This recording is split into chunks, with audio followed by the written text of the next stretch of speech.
So I'd like you just to take a couple of deep breaths, sit back, relax. We'll just start with a little opening prayer, clearing, meditation, whatever it comes out, that's what it will be.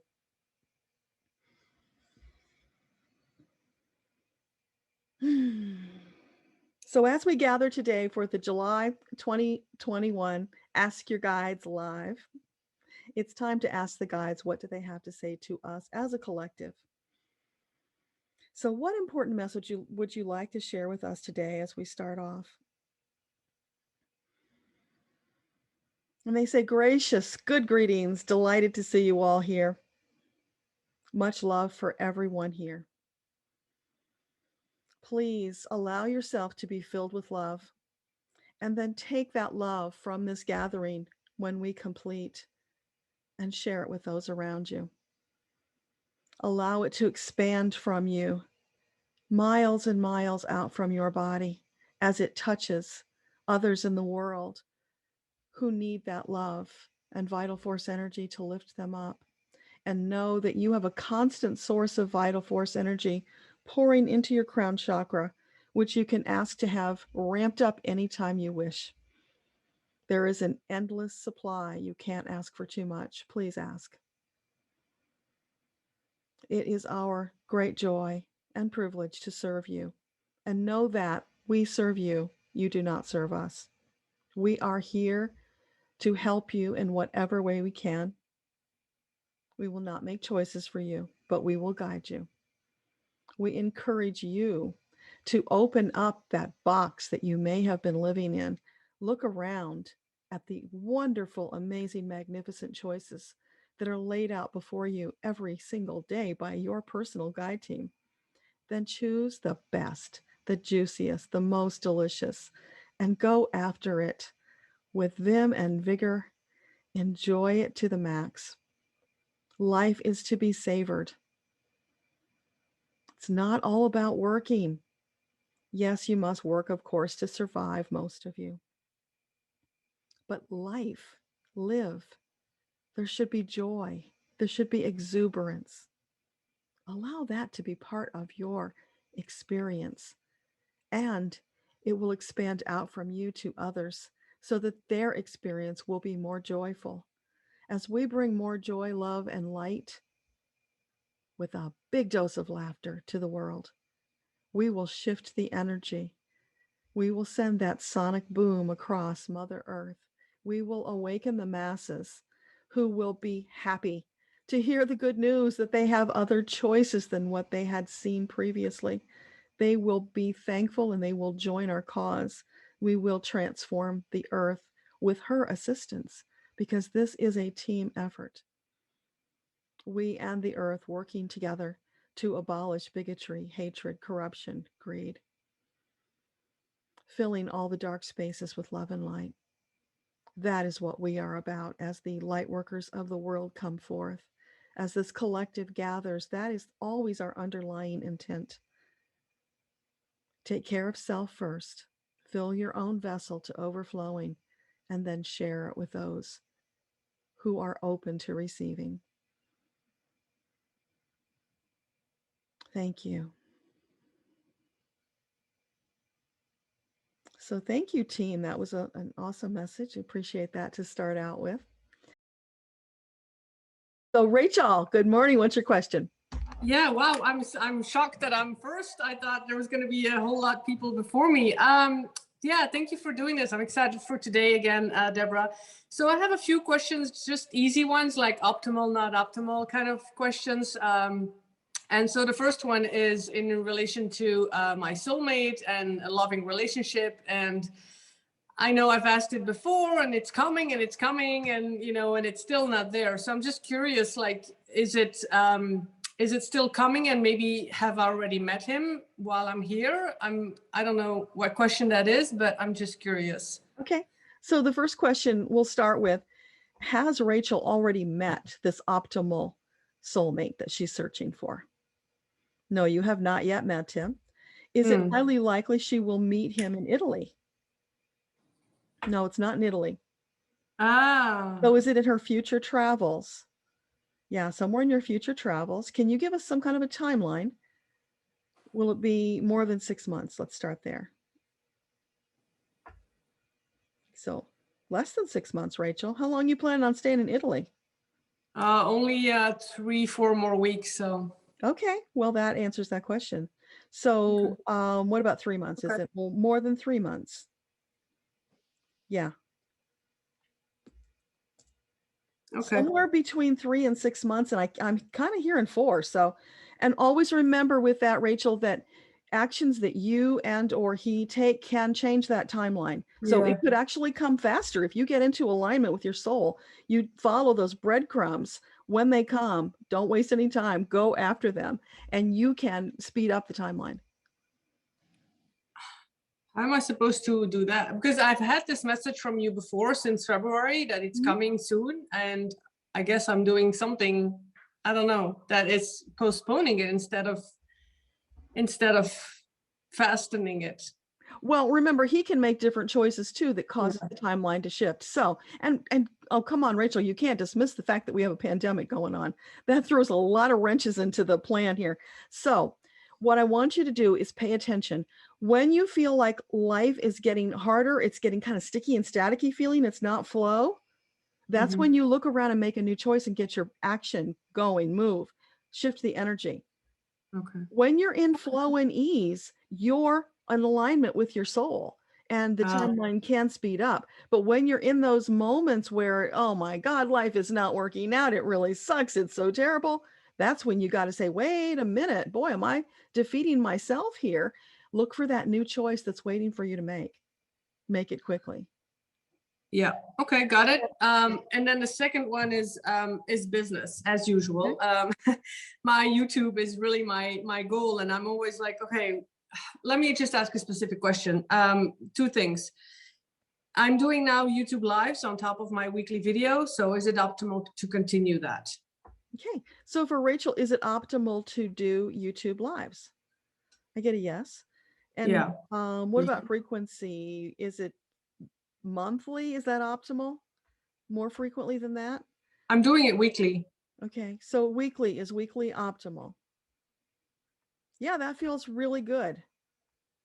And it does, to be honest, what you just said about the flow, it comes really easily. So I'm just going to continue. So I kind of already had my answer just because you said the flow and the ease. Yeah. But I am wondering if I should add more videos a week to break through YouTube. I'm doing 1 video and 1 live now, but it just feels so much work to add a 3rd one. Yeah. So is a 1 live and 1 recorded video per week, is that an optimal schedule for Rachel right now on YouTube? Yeah, that feels good. Because Rachel, remember, if you stretch yourself and you do a 3rd one and it puts you into that place of stress and strain, it's going to throw you out of flow and ease, right? So you're always balancing that. Now, that being said, if occasionally you threw in a 3rd one, just because you could without it being a strain and stress, you could do that. That makes so much sense. Yeah, but sometimes, I want to go with the flow, but sometimes, you have to push yourself a bit, right? So coming to the last point is I really want to have people in a group coaching program instead of one-on-ones. So I just want to know if that's definitely going to happen in the coming 3 months, that I have people in my group program. Okay.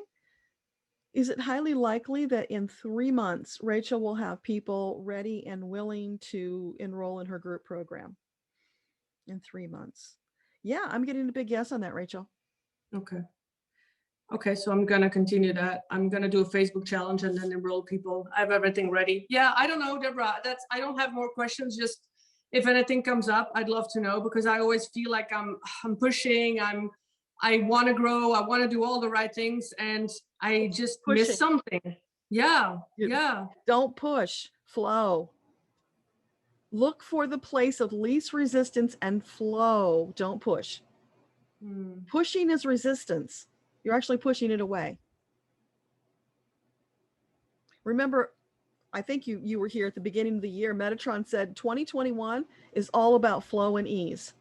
It's always been, but 2021 more so than usual because of all the chaos and what's going on in the world. We need to be more particular and more cognizant in the moment of flow and ease. That will help all of us as well as those around us, because we will be role modeling for them how we can live more peacefully and joyfully in flow and ease. Mm. Yeah, I don't know. I'm always, I don't know. I just feel like I miss some joy or fun, or maybe I'm overthinking it. And maybe sometimes I don't know what actions to take because, yes, I mean, flow and ease seems easy, but it's not specific enough for me. Like, okay, what is the action I should take, you know? So when you feel stressed and strained, stop, take a few deep breaths, 2 to 5 minutes, just connect with your team. Many meditative moments. Mm. Whenever you feel that pressure, do that favor for yourself. That's self-care. 2 to 5 minutes is all it takes to do that reset and get you back into flow. Would that give you answers to what actions to take as well when you do those mini meditations? It might, but it might just allow you to relax so that you can see the messages that are coming all around you. Yeah. It's the ultimate self-care. It's going to help you be more present in the moment. And the more often that you do this, the less often you're going to fall into that stress and strain pushing resistance. Yeah. You're training yourself to be in that space of flow. Yeah. Yeah. All right. Thank you, Deborah. Thank you so much. You're welcome. Okay. Aiden, you're up. What's your question?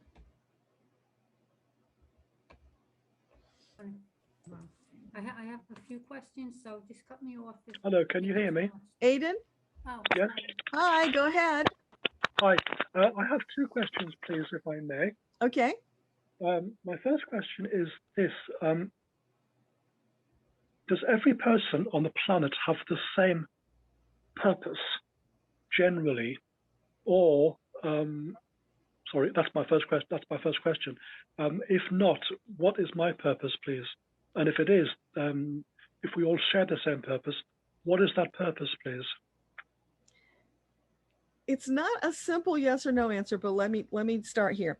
So for every single soul, when we incarnate into a body, our overarching purpose is to have this third dimensional experience, have a really good time, and do what feeds your soul.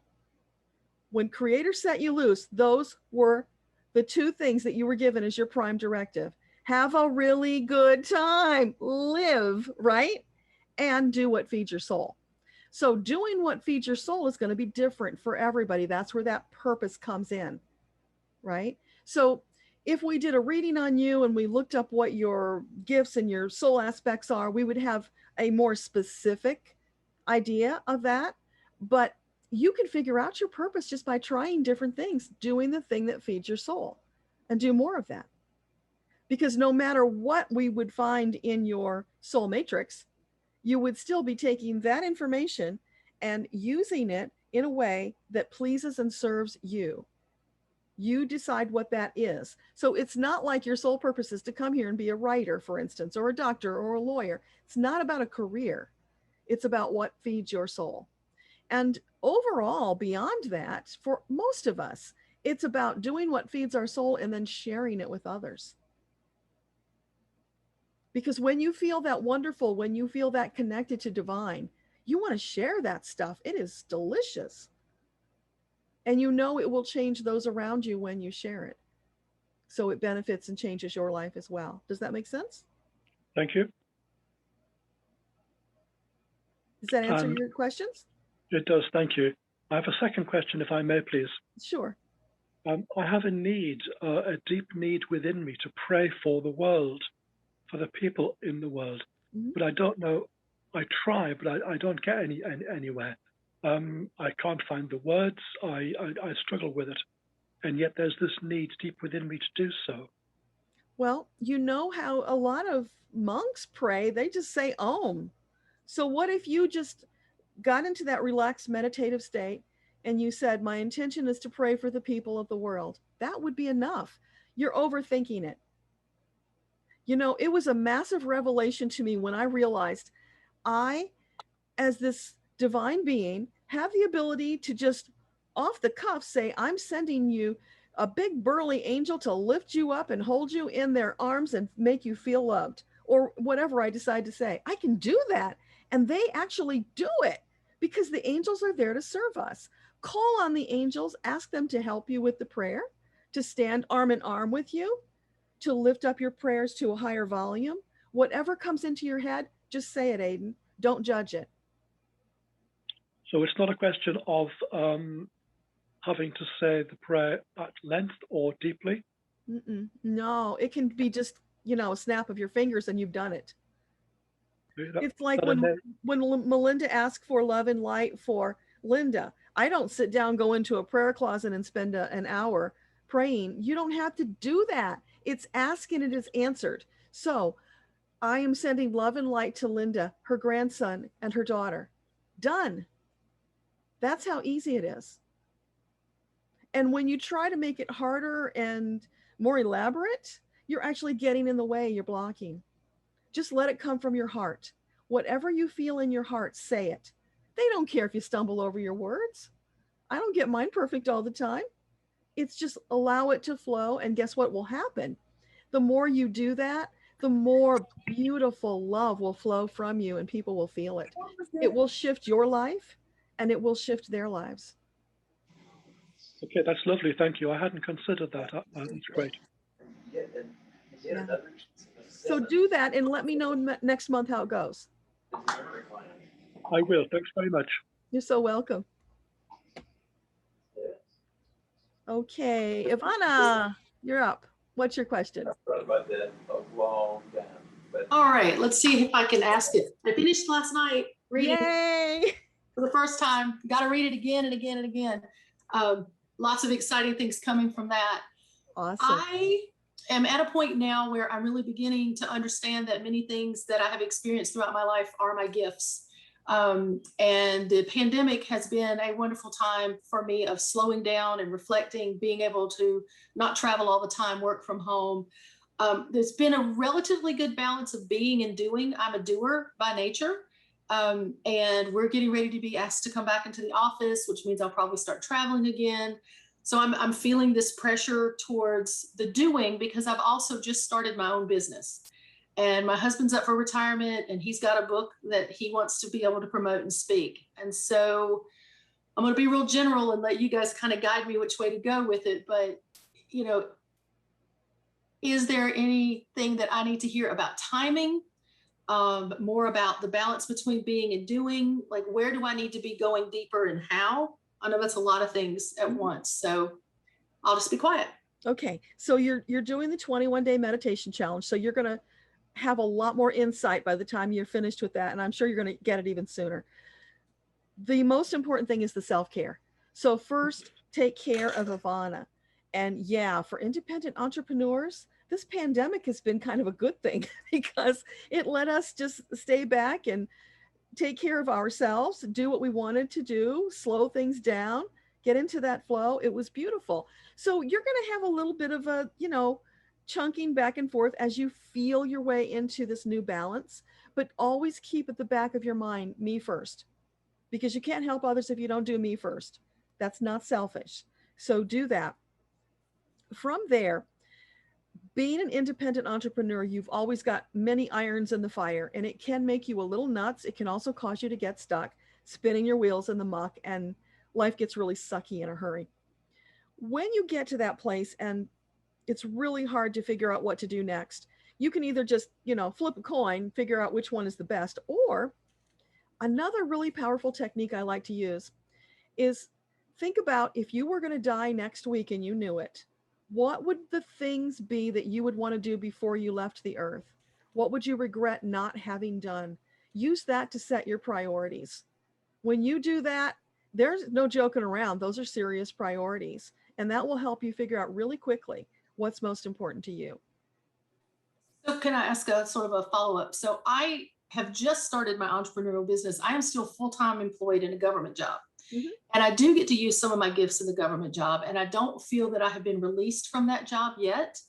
And so a big part of my trying to understand is how much do I keep trying to include my gifts where I'm able to in this full-time government job versus stepping out of that job into the entrepreneurial piece where I can do more of it, more of the time. Well, you don't separate yourself from your gifts. So now that you know about them, just step more fully into them and use them everywhere. It's who you are. It's how you be in the world. You're just going to be more of who you have been, right? Now, the other thing about as you're transitioning from the job to your business, let go of the idea that there's a lack of time. That's a limiting belief. You actually have all the time you need. So if that, make that your mantra, I have more than enough time to do everything I want to do. When you do that and you stop focusing on lack of time, time will expand. It's magical. All of a sudden you find you get so much more done in less time, because we're wasting all those minutes thinking about not having enough time and being stressed, slowing ourselves down. It's like putting on the brake. Take the foot off the brake, put the foot on the gas and say, I got all the time I need. Right. Thank you. And I'm really excited to start my second read on Awesome. the 21 days. Thank Yeah. you. So post in the group and let us know the ahas that you got, because that will help other people. And it will Okay. also help it crystallize for you. The more you talk about it and just get it out there. Great. Thank you so much. You're so welcome.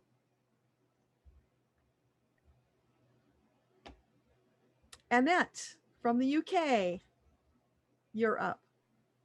Hi. Hi. Hi. Sorry, my camera's not working, so I can't put my camera on, but Okay, no worries. okay. The question I'd like to ask, please, is that I've spent quite a lot of years working in the NHS, and I've been quite ill the last 2 years. So I decided to come away from the NHS now. And alongside that, I've been an intuitive coach plus healer for quite a few years. And I'm wondering, am I making the right decision in going forward with the healing and the intuitive gifts? Not quite sure. Okay. So is it an optimal choice for Annette to pursue the healing work? Yeah, I get a big yes on that. It feels very warm and fuzzy in my solar plexus. So that's an indication that it's a powerful choice, if that makes sense. Yes, it's been, it's funny, a few people there were saying about wanting things to change or happening, you know, you're waiting for things to happen. And I was been chasing things for a few years, actually. And I found that the more I chased it, the longer I was waiting. Yes. And when I stopped thinking about it and I pushed it aside and I thought, well, just let things happen naturally. And then all of it began to open up, and my healing became far more powerful than it's ever been, especially throughout this pandemic time. So this time out, sort of being locked away, has been a massive advancement for me in my intuitive work and healing. So, and that's given me direction. So, but it's just that, you know, clarification of, am I doing the right thing, really? So, but it's been a long time coming. But yeah, it's I think, as you say, when you let things go and let things come to you naturally, then I think you get to the right path, you know, at the right time, rather than forcing things. Because I did it many years ago and I didn't feel right, you know, didn't feel comfortable. I used to do one-on-ones and I got very busy, and actually it scared me, and I don't want to do this. So, and I threw myself into the NHS, and I love my work and my job, but I've just felt it's time for me to help others in a different way, that I can do more, because you're restricted in the NHS. Whereas if I wanted to set up something on my own to be able to help people where they can come and, you know, to talk and to get healing and help and whatever. So that was what, you know, just clarification really, that I'm on the right thinking lines.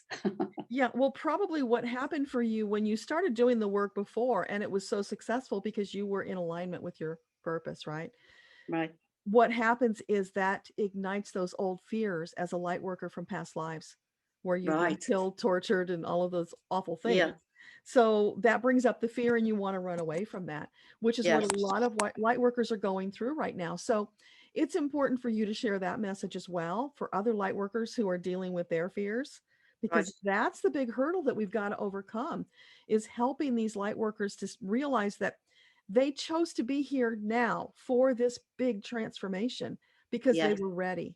It's time to let the old fears go and step forward boldly, embodying your gifts and using them to the max. So it's all in divine timing. It's all perfect for you, Annette. Don't second guess it.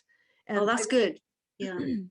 It's good to know, because I think you do second guess it, and you yes, kind of wonder, lots of people have, said to me, oh, you should be doing this, should be doing that, and you think, really, is it really me? Have I got that gift? Or so I have been a bit of a doubting Thomas for quite a big part of my life. And I think that's why I've always loved helping others, and I've always done it since I was young, but to step out there and start to be recognized just as a singular me, I'm the one that's, that was a bit scary. And and I think maybe this pandemic has helped me to see a different side of myself, because I've had to sit and be quiet and meditate and listen to that inner voice.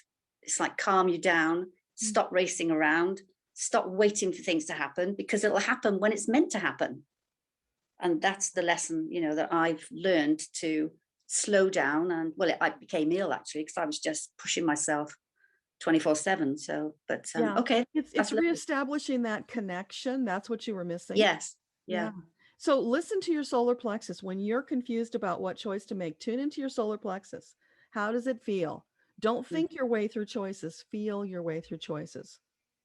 I just wondered if I've got this natural healing ability that I seem to be able to. I'm not a diagnostic, but I do pick things up. And I just wondered, do I need to go somewhere to train with that? Or, I've done life coach courses and things, and I'm just wondering. Not unless you really want to. You've already got it. You're already doing it. That's more of that second guessing ego thing going on, right?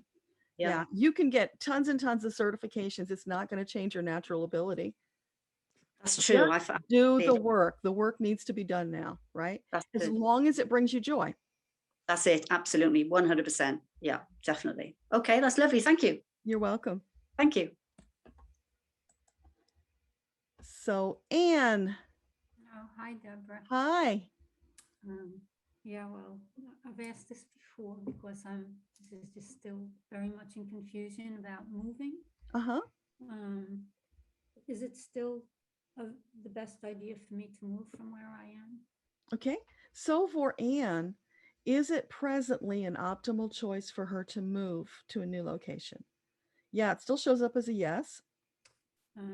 So based on that, then I'm trying to figure out where to move. Like I go from the mountains to near the water, maybe to maybe a city. So I'm all over the place. I have no idea. Okay. Where I can go. So let's just go through those choices and see if we can get that narrowed down. So for Anne, the optimal choice to move, would it be to the mountains? No, to the beach or the water, near the water. Yes, to the water. And what about city? Would city be an optimal choice for her? No, I'm feeling like you need some space, Anne. Okay. And the water somehow feels connected to what you're doing. It's almost like it beckons you, and it will open you up to help you relax and feel more comfortable in your body. Okay. So I don't know. Do you feel a connection with water? Yeah. Like I'm always watching Caribbean Life because it looks so beautiful. But yeah, I've been thinking about trying to move near a beach area, more so than like a lake. So I don't know if that's better. Yeah, near the water feels way better for you. Okay. And then the other question I had was about driving. Like I was thinking of moving someplace where I don't need a car so much. Okay. So I'm not sure. I'm not sure sometimes if driving is, if it's a good idea for me to give up driving or not. So is it an optimal choice for Anne to give up driving? No, maybe just limit it to what you only have to do, so you go someplace where you only need a little bit, but it's feeling like, Anne, if you give that up, you're going to kind of trap yourself. You're going to have fewer options. So don't close doors on yourself. Yeah, I recently had eye surgery, and I thought that was affecting my vision a little bit when I'm driving. So that's why I was asking about that. Yeah, I would, call on those healers that you hang out with to help with your eyes. That can't hurt. Along with whatever medical treatment. can you ask if that's like a big issue that I need to be worried about? Okay. The vision issues with Anne, is that something that needs further investigation?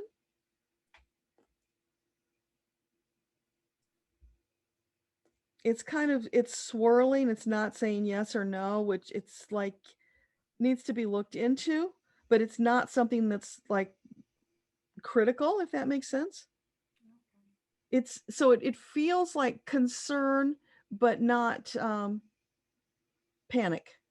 Okay. Can I do some more, or I don't want to use up all the time? Can I ask another question?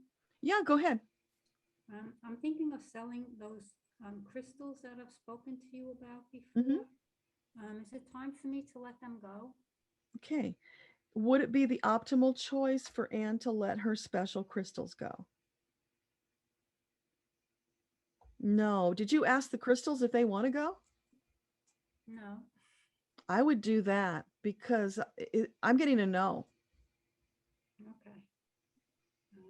And it feels to me like the crystals are not done with their partnership with you yet. Okay. Okay, then is there any other messages that Okay. Anything else you can share with Anne to bring her some peace and comfort?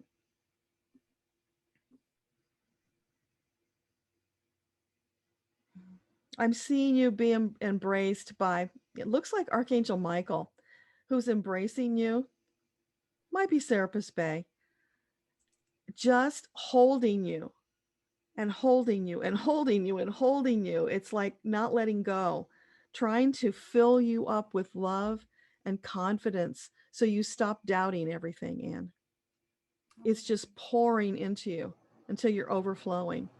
So that might be a visualization that you might want to use yourself when you start to feel a little low. Just allow whomever, because it doesn't have to be any specific one, or can be whoever you want it to come and just hold you and fill you with that love, because you're needing that right now. It's like there's this big bottomless pit that needs to be filled with love and healing. Okay. Does that help? Yeah. Is there anything they can say about my family, just in general? My siblings? Anything you can say about your family? Can they say anything about my family? Okay. Is there anything you want to share with Anne about her family?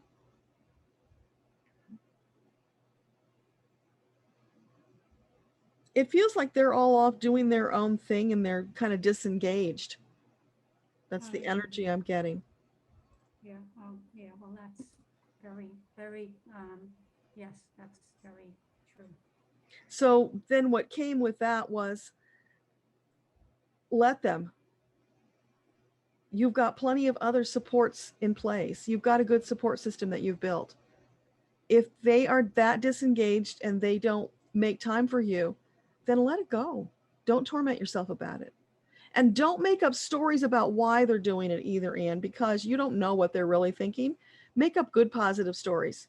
Make up stories like, they know that I'm strong and I've got things going on in my life and they're just allowing me to be and they're sending me love. That can be the story. Okay. Okay. Well, thank you very much. You're welcome. For doing this. Have a good day.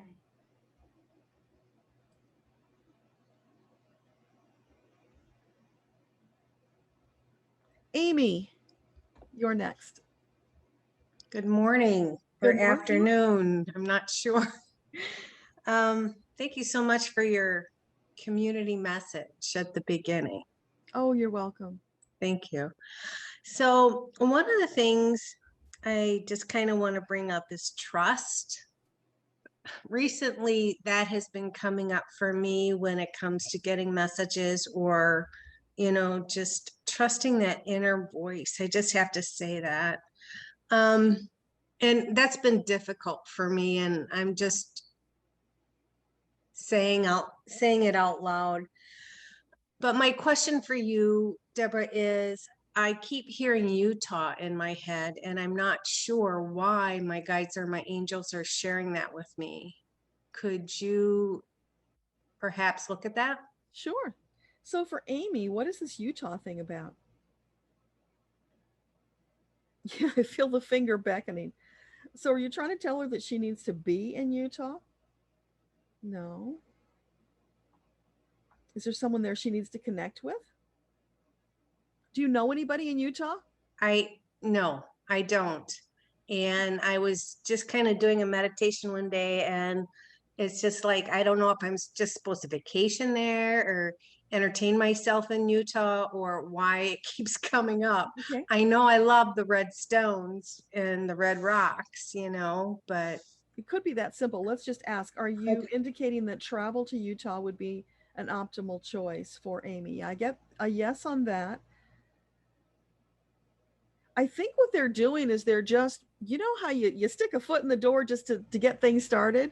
So they've done that with the Utah. There's probably more to that story, but you're not ready to hear that yet. So first they're beckoning you. Come hence, Amy. And then when you get there, you'll probably get a bigger message about it. Now, did you join the 21-day meditation challenge? I did. Awesome. You are going to know the answer to that by the time you're done. It'll start coming clear. And know that whole thing about trusting and hearing, it's for everybody. And if you've read the book yet, you'll see I've been doing this for years and I still had days where nothing came through. Mm-hmm. And the message was, it's not about what comes through. The point of this exercise is to make the commitment and then honor the commitment by showing up, following through.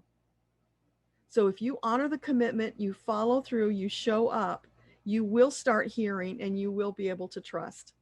But for everybody, that's a struggle in the beginning. And, Yeah. And sometimes you'll hear something that's so outlandish. Even then you're like, oh, seriously? Did you really say that? And I do that. You can ask them that question. They will not be offended. Yeah.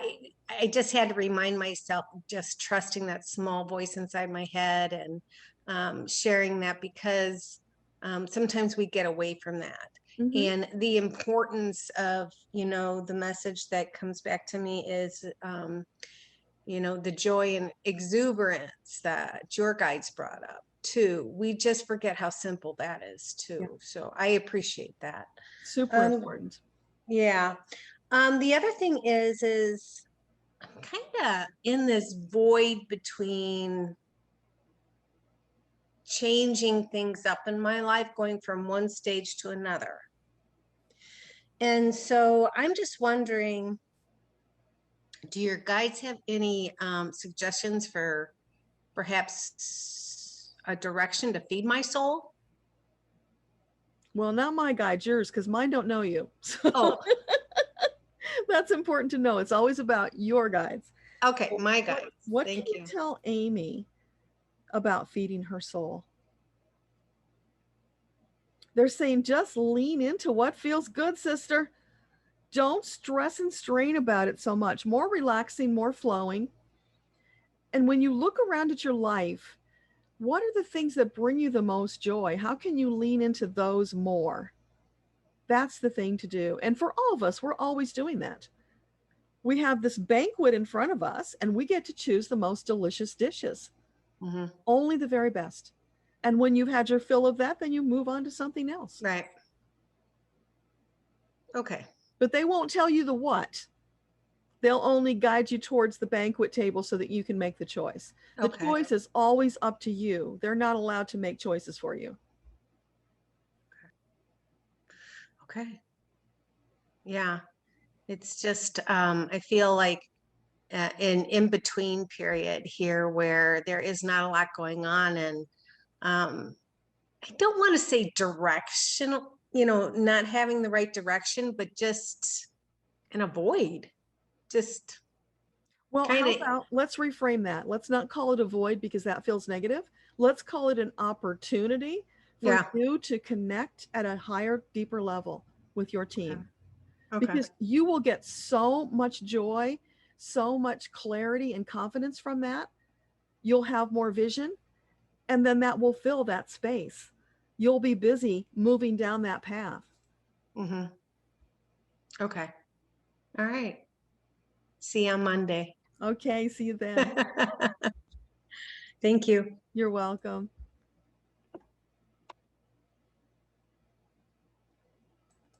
Nicole, good morning. So glad to have you here. Good morning. Thank you. I'm so excited, and I'll be starting the 21-day meditation today. Awesome. Yes, I'm very excited. Really, first, I'd just like to know what my guides would like to share with me. I've been, developing this business for about 6 months now, I guess. It's not going as fast as I anticipated. Who cares, right? Because of the inner work. Yeah. So the inner work has been crazy and awesome and fantastic, and I'm glad. And I've only recently, like last week or so, gotten clarity on who is my ideal client. Who am I speaking to? It was a little bit off before. There was that vibrational mismatch. And I have clarity now, I believe, but I'm just wondering what do they have for me today? Okay. I mean, because I could ask questions all day. Yeah. Well, Yeah. you've heard that cliche probably that you made plans, the angels laughed. Oh yeah, 'Cause, sure. we I mean, do and it's that- all good. Yeah, we do that tunnel vision thing, and then we don't see the bigger, grander Right. picture that they've been setting up for us, which Right. would deny us if we didn't, take off the blinders. So yeah, let's see what they have to say for Nicole. What kind of uplifting message do you have for Nicole today?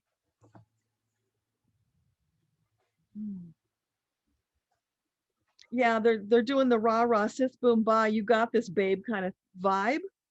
So they want you to know they've got your back. They're cheering you on, and don't sweat that small stuff.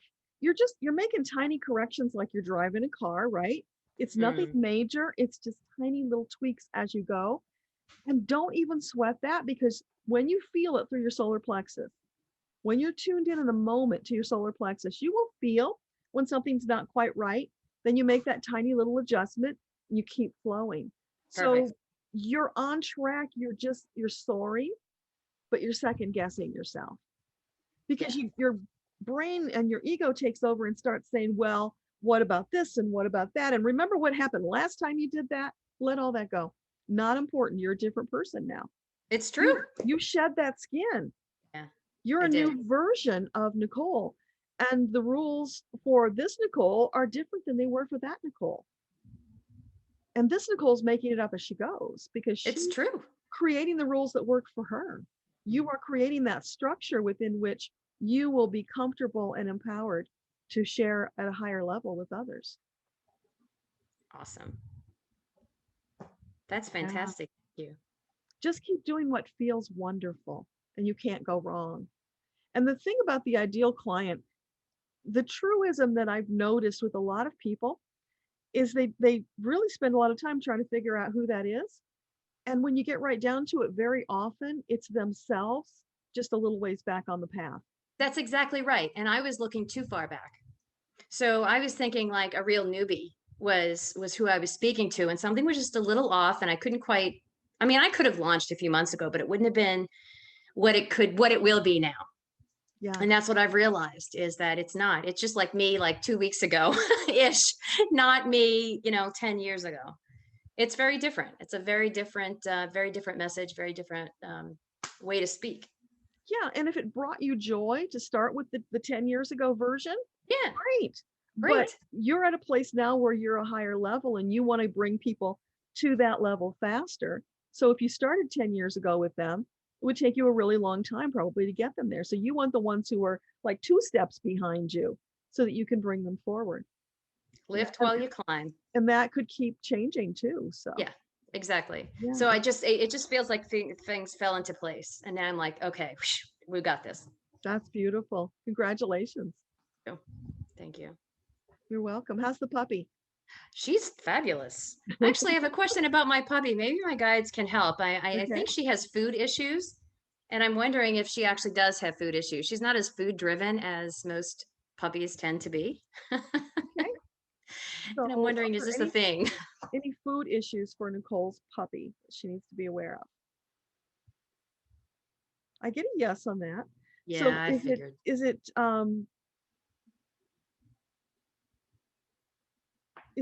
Are you giving her regular dog food? I've switched.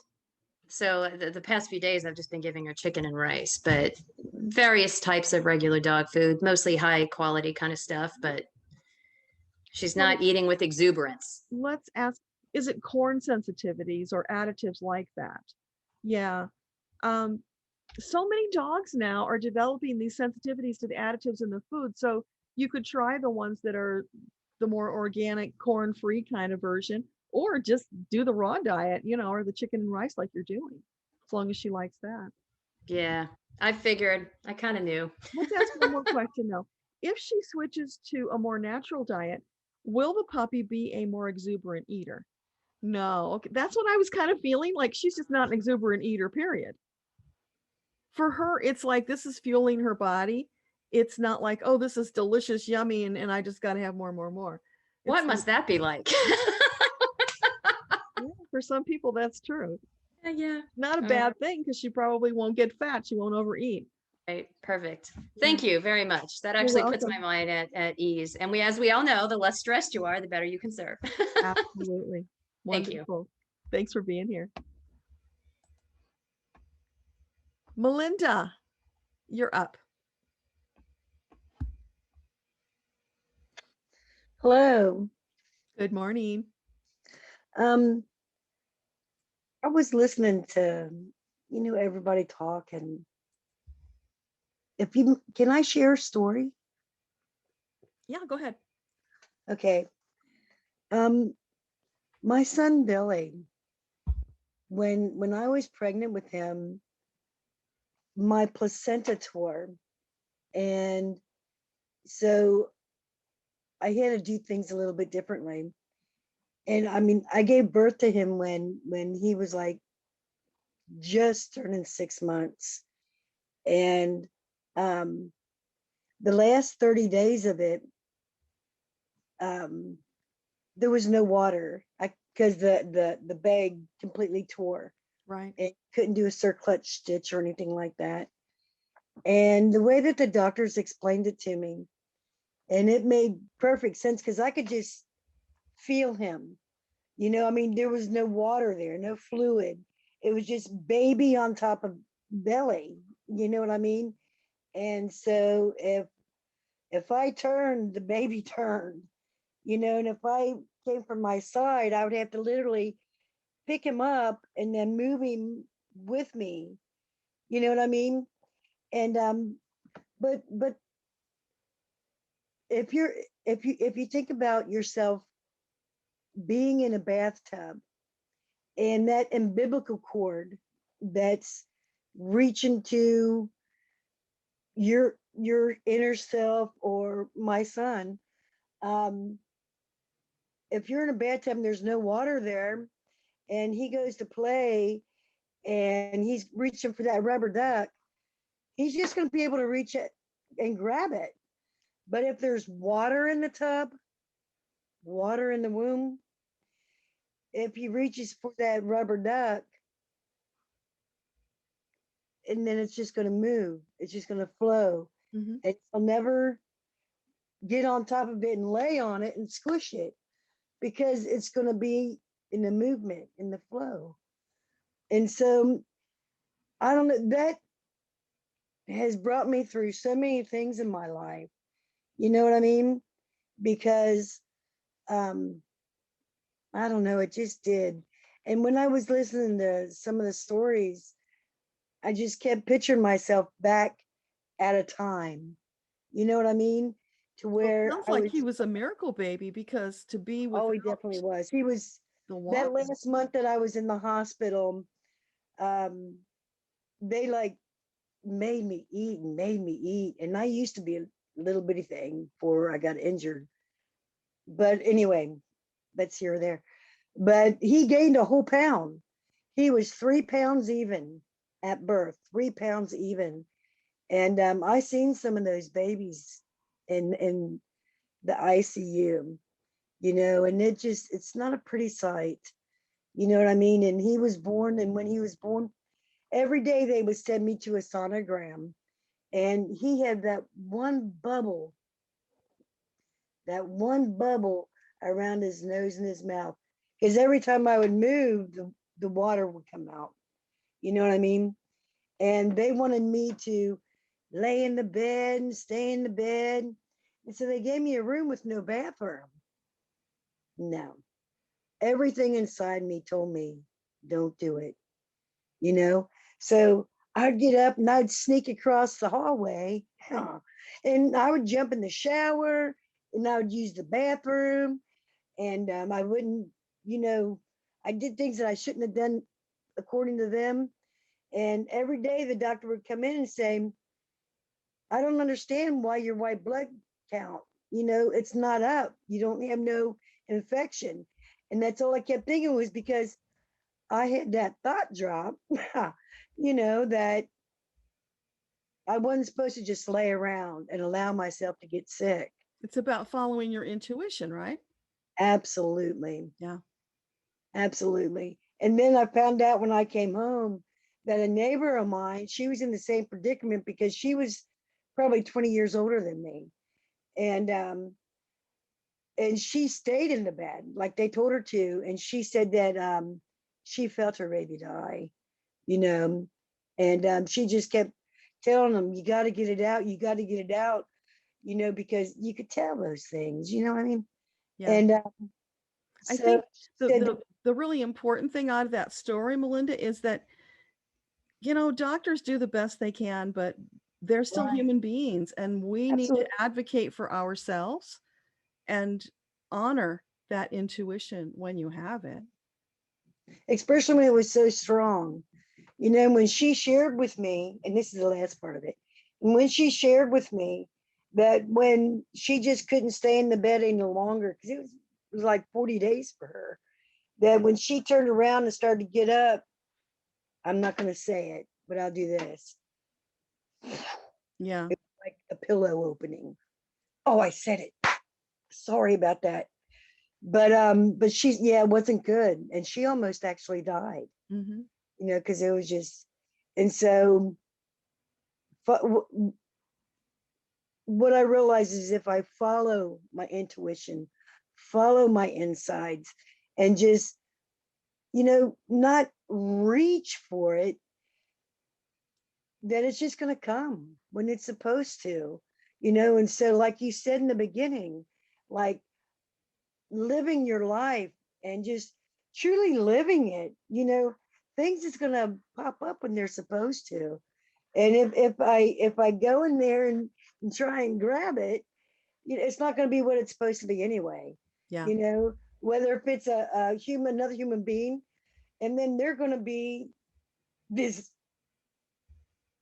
maybe not somebody not so nice, you know. So if I wait and allow it to happen, and then you figure out who you are, you know, I definitely go through fears, as you've seen over the last couple of months. I have been in fear, you know, and that came from the stuff that from my inner child coming up. Mm-hmm. You know what I mean? And I got into fear, and man, it messed my head up, you know, and I had to let it go.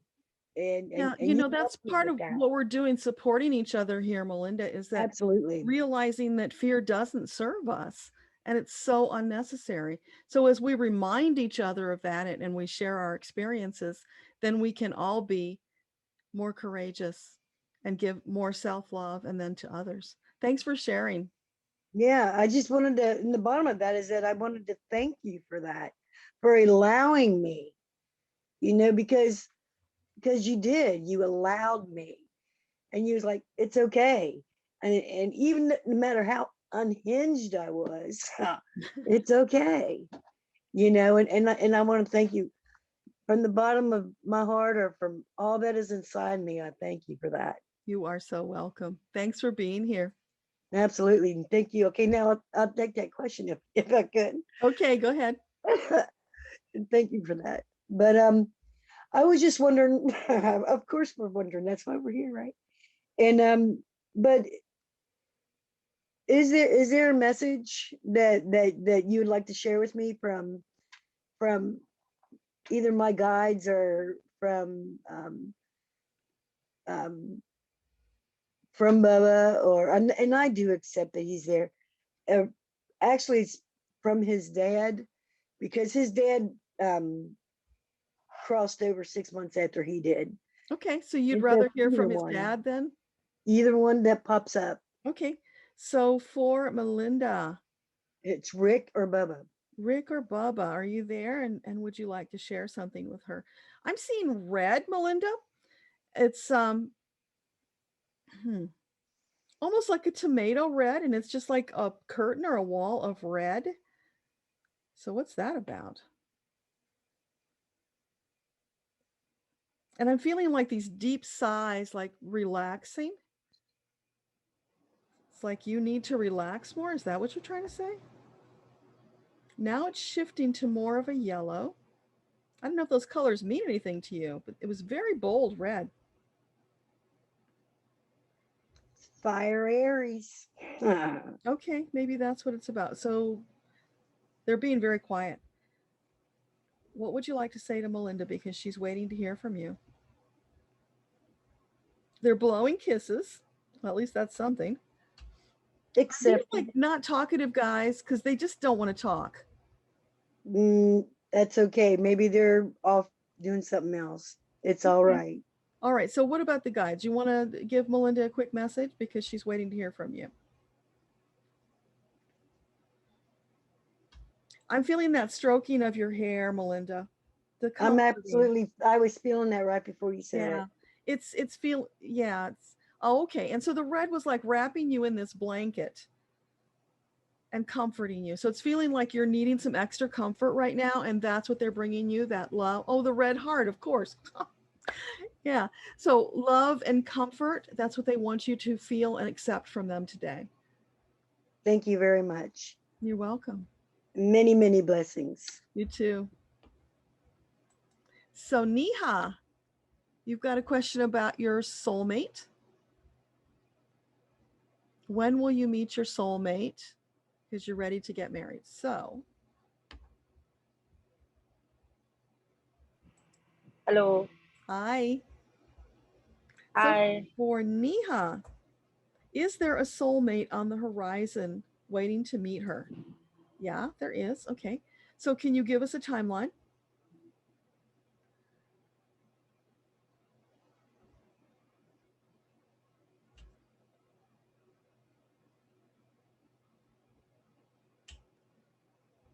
Getting like 7 months.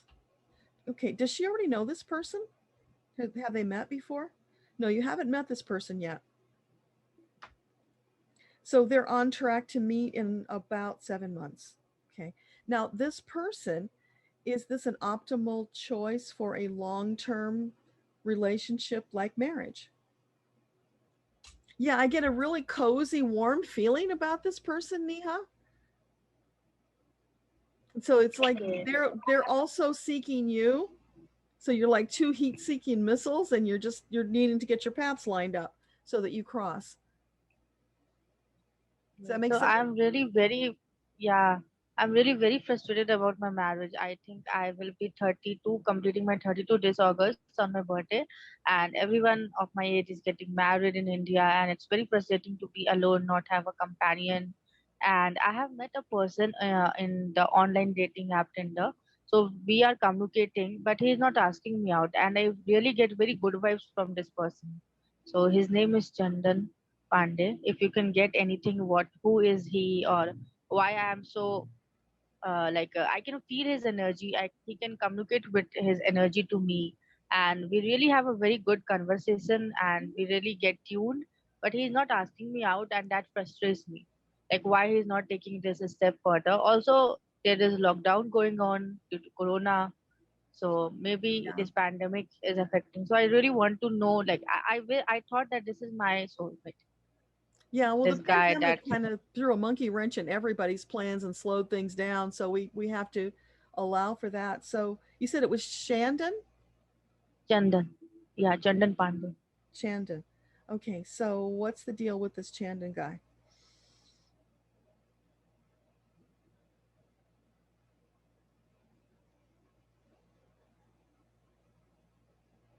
He's not a good choice for you for a long-term relationship of, romantic, but he feels like he's a good, solid, steady friend. So that's great. Enjoy that. And the other thing that I'm hearing as you're speaking, Neha, is that you're feeling that urgency. And when you feel that urgency and you're kind of needy and, you know, maybe even a little desperate as the years go by, that's pushing your ideal person away. That energy pushes them away. You want to focus on you, taking care of you, loving you, so that when you do cross paths with this heat-seeking missile that's out there, that you will be ready for them, that you will be in a place of love and centered and balanced, not needy. Does that make sense? That is what Yeah. you can do to accelerate the timeline. Work on you. Find ways to be in joy and peace now, today, every day. Because when you do meet, you don't want to be in that place of being needy. You want to be in that place of being empowered and a wonderful partner for somebody. So this is your opportunity to work on you to make sure that you do have the best chance at a great long-term relationship. You don't want to come into it unbalanced.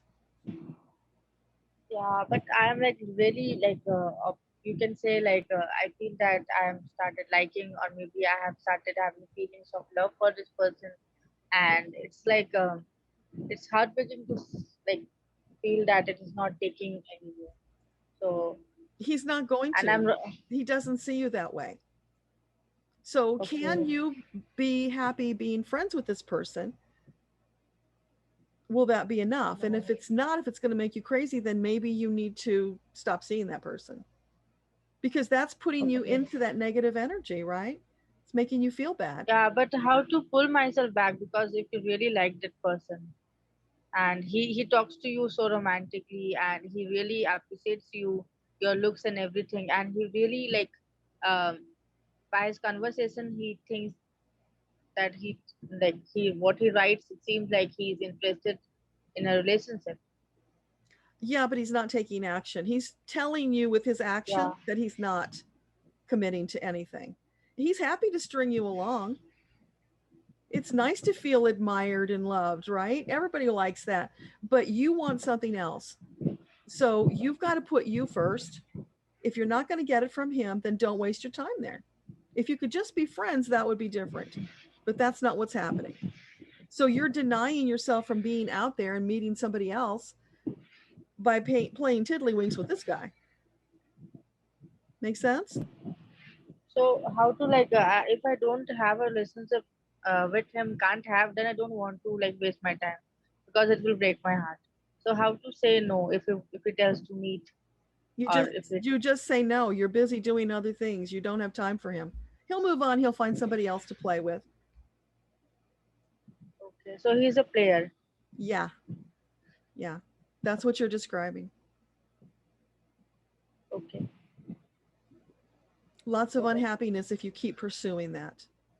He's already told Okay. you that with his actions. Okay, so can I tell him directly that his accents is not matching what he's saying? And Well, I wouldn't, honestly and truly, because if you do, you're just engaging more with him. Just break it off, move on, cut the cord, go hang out with your girlfriends, do things with your family, get active, go have fun, live your life. Don't put your life on hold waiting for that Mr. Right. You're moving towards it, but if you put your life on hold, you're not going to get there. You've got to get out and get moving, taking action, living your life. So in every day, look for things that lift you up, that fulfill you and make you happy, feeling loved. When things make you feel bad, like that relationship is making you feel, that is a clear sign from your intuition that you need to stop doing that. You're just not listening. okay, Yeah, time to listen to your intuition. It's really on the ball. okay, Okay? okay, okay. But it's really very heartbreaking. Like it's difficult to have so many heartbreaks in this lifetime, one lifetime, and not counting this person. It's very Yeah, but frustrating, this you're phase. looking at the past and you're staying in the past. Let that go. All you can deal with is today. You can't change the past. So in the present moment, reaching for things that make you feel better. Stop accepting things that make you feel bad. Only things that make you feel good. Baby step your way up to feeling better and better. Make sense? Awesome. You have a big assignment. I want to hear an update next month, okay? Thank you. You're welcome. Rebecca, you and Francois. Okay. Okay, I'm sorry. That's okay. Go ahead, Rebecca. Okay. Okay, so I've got one question for me and one for my aunt Françoise, but she isn't comfortable with English. That's okay. So I'll ask for her. Okay, so my first question is why do I have my jaw so tight all the time? So for Rebecca, what is this tight jaw about?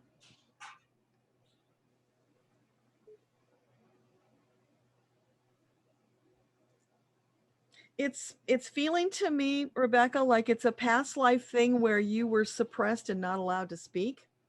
Okay. Okay. It feels very deep. And you can do a little clearing prayer and release that, because that's over and done with. Maybe you're feeling it. It's becoming present in your reality because there's more for you to learn as you're connecting with more and more of your past lives. Okay. Okay. But that's what it's about. Yeah, you're welcome. Okay. And a second question for myself is that how come I don't want to take any space and I don't want to like stand out in any ways? Like I want to fit in all the time. Yeah, well, that makes perfect sense, because as Joan of Arc, you kind of stood out a lot, didn't you?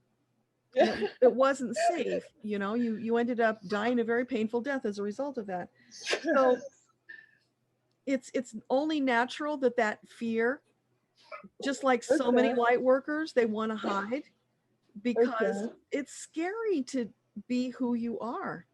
Okay.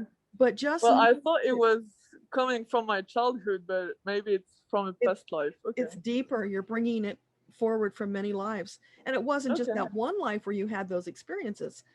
You know, it's multiple lifetimes of having that kind of a terrible ending, and you know, being tormented during life. So many light workers have learned to be very careful and very private, not sharing who they are and what they can do, because it was lethal to be powerful.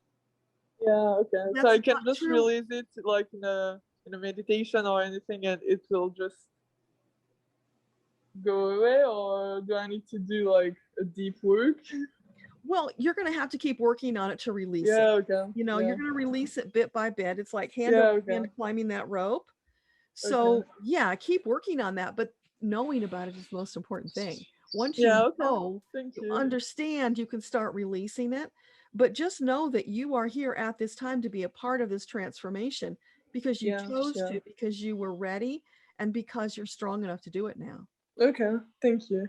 You're welcome. Thank you. So now the question for Françoise is, she's with a partner, Dominique, actually, and she's asking to ask you if it's time to leave the relationship, or is it optimal to stay, because she's really thinking about it these days, and she wanted to know if it's optimal to leave the relationship or just to stay in it. Okay, so for Francois, this relationship with Dominic, is this an optimal long-term relationship? Would it be wise for her to stay? Yeah, I get that he's good for the long term. So maybe there's some bumps along the way right now, which is normal in relationships, but there's a real good simpatico that bodes well for their future. Okay, thank you. And is it optimal to like live together, or share a common space, or just stay in their own apartments? Would it be an optimal choice to move in together? Yeah, I mean, if they're enjoying the relationship, there's a big green light for them if they want to do that. Okay, but great, again, thank you. That's something your guides won't tell you what to do. Yeah, of course. But they will say, hey, if you want to do it, it's a good choice. Okay, thank you very much. You're welcome.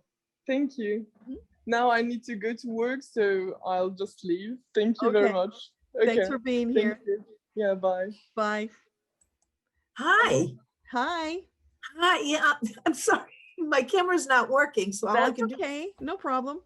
It's you, really nice. This is my first time here. I'm so excited, Deborah. oh, I'm so And- glad and- you could come. Yeah, and to see everybody, it's awesome. Really. Yeah, we have I fun didn't know- every month. Yeah, I know. I get the notice, but obviously I didn't do it. Well, you know? can see we've only had about 20 people here. I send this notice out to hundreds of people. Oh, really? Oh, Is that mind-boggling? I'm thinking to myself, I'm here giving you guys free messages yes, from you your guides. are. Why are you not showing up? You're nuts. But that's Yeah. okay, because that gives you guys more time to get more questions answered. Because, once we get a lot more people showing up, then I'll have to cut it down to maybe one question a person. So while it's this way, we're just going to enjoy it. Yeah, great. And how I saw you was you were on, I think, Sheila's Yes. chat. Yeah, that's how I saw you. Yeah. Awesome. It's so, sorry, I'm just so excited. Yeah. So you wanted to know about a new romantic relationship? Yeah, I've been told that a relationship is coming down the road. And so, yeah, I was interested in Okay. seeing what your. So for Carla, is there an optimal romantic relationship in the near future? Yeah. Okay. So give us some clue about what timing.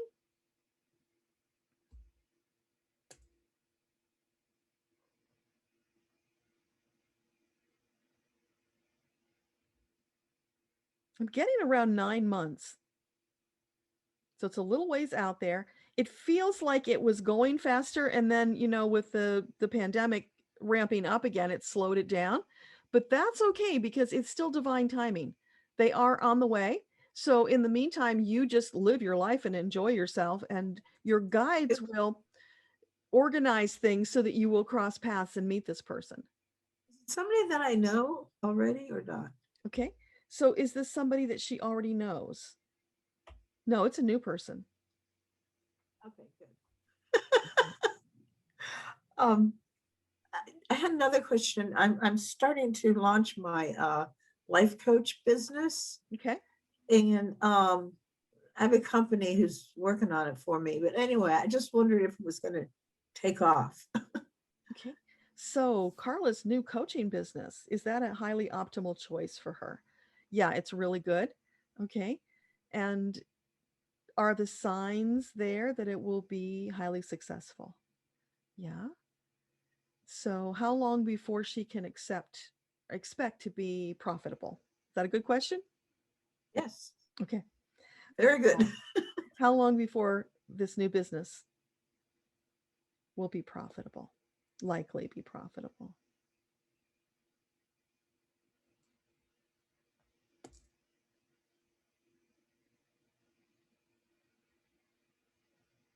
I'm hearing 18 months. So it's going to be a slow ramp up, but it is there for you. That's what you're going to be working towards. So don't let that discourage you. Just know that you may have to juggle a few things as you're ramping up to it. Okay, because I teach online still. Mhm. So and because I need an extra income. Yeah. So that works. And I'm feeling that somebody had asked about their purpose in life. And I kind of feel that I'm also in the midst of writing a book about my life. Mhm. And I was wondering if I was on the right track for that. Okay, so is it an optimal choice for Carla to write a book? Yeah, as long as it brings you joy, do it. Is it likely that this book will be successful? I'm not getting it's going to be a huge success like you might expect it to be, but that does not mean you shouldn't write it, because the book thing is a struggle for most authors. It's hard marketing books these days because there are just so many of them. It's hard to stand out, but don't give up. If you've got a story you need to share, it doesn't matter if only 200 people read it and get touched by it. It's still successful. Does that make sense? Yes, absolutely. Yeah. Absolutely, Deborah. Thank you. I appreciate you. Yeah. I So just appreciate it. know if you're self-publishing, is that what you're doing? No, I won't self-publish. No, I have a friend who did that. No, and she didn't make any money at all. I mean, that's not my ultimate goal, but yeah, I'd like to make some money, honestly. And she said basically the publisher made money, but she didn't. Yeah. And it was a true life story about what happened to her son. So no, I won't do it. About it is, before I wrote my first book, I went to a Hay House Writers Conference, and they told us right up front, you're going to do 90% of the marketing. And I'm like, wait a minute, you're going to get most of the royalties, and I'm going to do 90% of the marketing. I don't like that equation. So I self-published. Right. And I have made money on my book, probably more than if I had let them do it. Because what happens is, unless you've got this big platform, you know, hundreds of thousands of people to buy your book to get it out there and make it a success, they're not going to put a lot of money into marketing it. So I'm sorry, I missed the very first part you said. You said, so you ended up I did self-publish, and I'm glad I did. I will never do it any other way because I'm in control. Yeah. I can run all the ads I want to run to promote my book and sell it. The publisher won't do that. And if you've gone through a publisher, you can pay for ads, but they're going to get the money from it. So why would you do that? Which means your book is never going to go anywhere. I've watched a lot of people go that route, and the book initially might have come out and, you know, sold some copies, but then it tanks on Amazon and it's lost. That's good to know. Thank you very much, Deborah. I really appreciate that. Thank you. Yeah. So don't rule out self-publishing. It puts you in the driver's seat. Yes. Yeah. There's a lot of good things about it. Great. Note it. Yeah. Okay. Great. Thank you. I spent years learning all of this stuff, so I'm happy. No, that's great. Yeah. No, that's what I need. I need to hear somebody else's experience. Yeah. So thank you, Deborah. You're so welcome. Hi, everybody else. Thank Joanna. you for the wave. Oh, you're welcome. Joanna.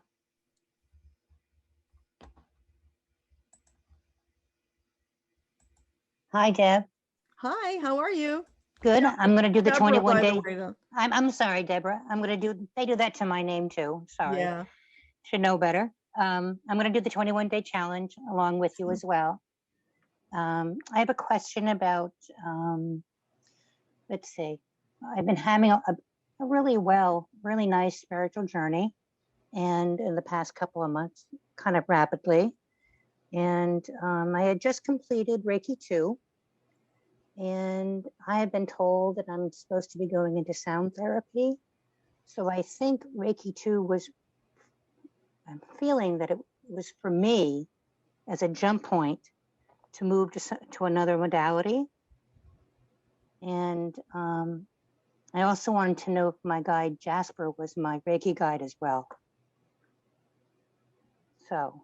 Okay, so I'm not clear what the first. Do you see me going into sound therapy versus staying in Reiki? Okay, yeah. So sound therapy, is that a highly optimal choice for Joanna? Yeah, it feels really good. And as long as it feels good to you, then lean right into it. Now, let's ask this. Is it instead of Reiki? No, it's in addition. It's in addition to it. So yeah, as you feel compelled to study new modalities, what you're going to be doing is combining them all into something that will be uniquely yours. Okay, because I've been working with tuning forks as well. Yeah. You're somebody who likes to take courses and learn new things, right? Yeah. Yes. Yep. I'm a retired nurse. What can I say? So is Jasper? He's my guide. Is he also my Reiki guide? Okay. So Jasper, are you also the Reiki guide? Yeah. If you want him to be, he will. You can decide about that. Oh, so I do have a different gentleman that's my Reiki guide. Is there somebody else who's the Reiki guide? Yeah, there's more. What they're saying is, Joanna, don't limit yourself. You can have as many as you want. You just call them in and give them assignments, because remember, they're there to serve you. Right. Just like when you go through the modality, you call upon a Reiki guide. So that's why I wasn't sure if it was. Okay. Yeah, I don't know about that part, but he's happy to be your Reiki guide if you want him to. I'm happy to have him also. And in this journey, in the past few weeks now, I've been having visions and thoughts of people from my past just suddenly popping into my brain. And I don't know if that's linked to my Reiki or my, or what. I don't know. I was looking for some guidance on that. What's going on with these people from the past popping up? Is that connected to the Reiki work? Yeah, it's connected in as much as the Reiki has opened you up to receiving it. Okay. So more intuition is coming in as a result of this Reiki work. You're opening up your gift more. So that means that is true. That is true. I can validate that. People pop up like that. It's not random. It's usually because your guides are bringing it for you to do something about it.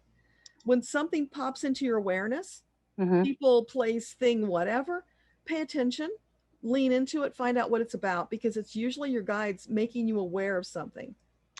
I did that with one, but the one that recently popped in my brain is a doctor that I used to work with and his daughter.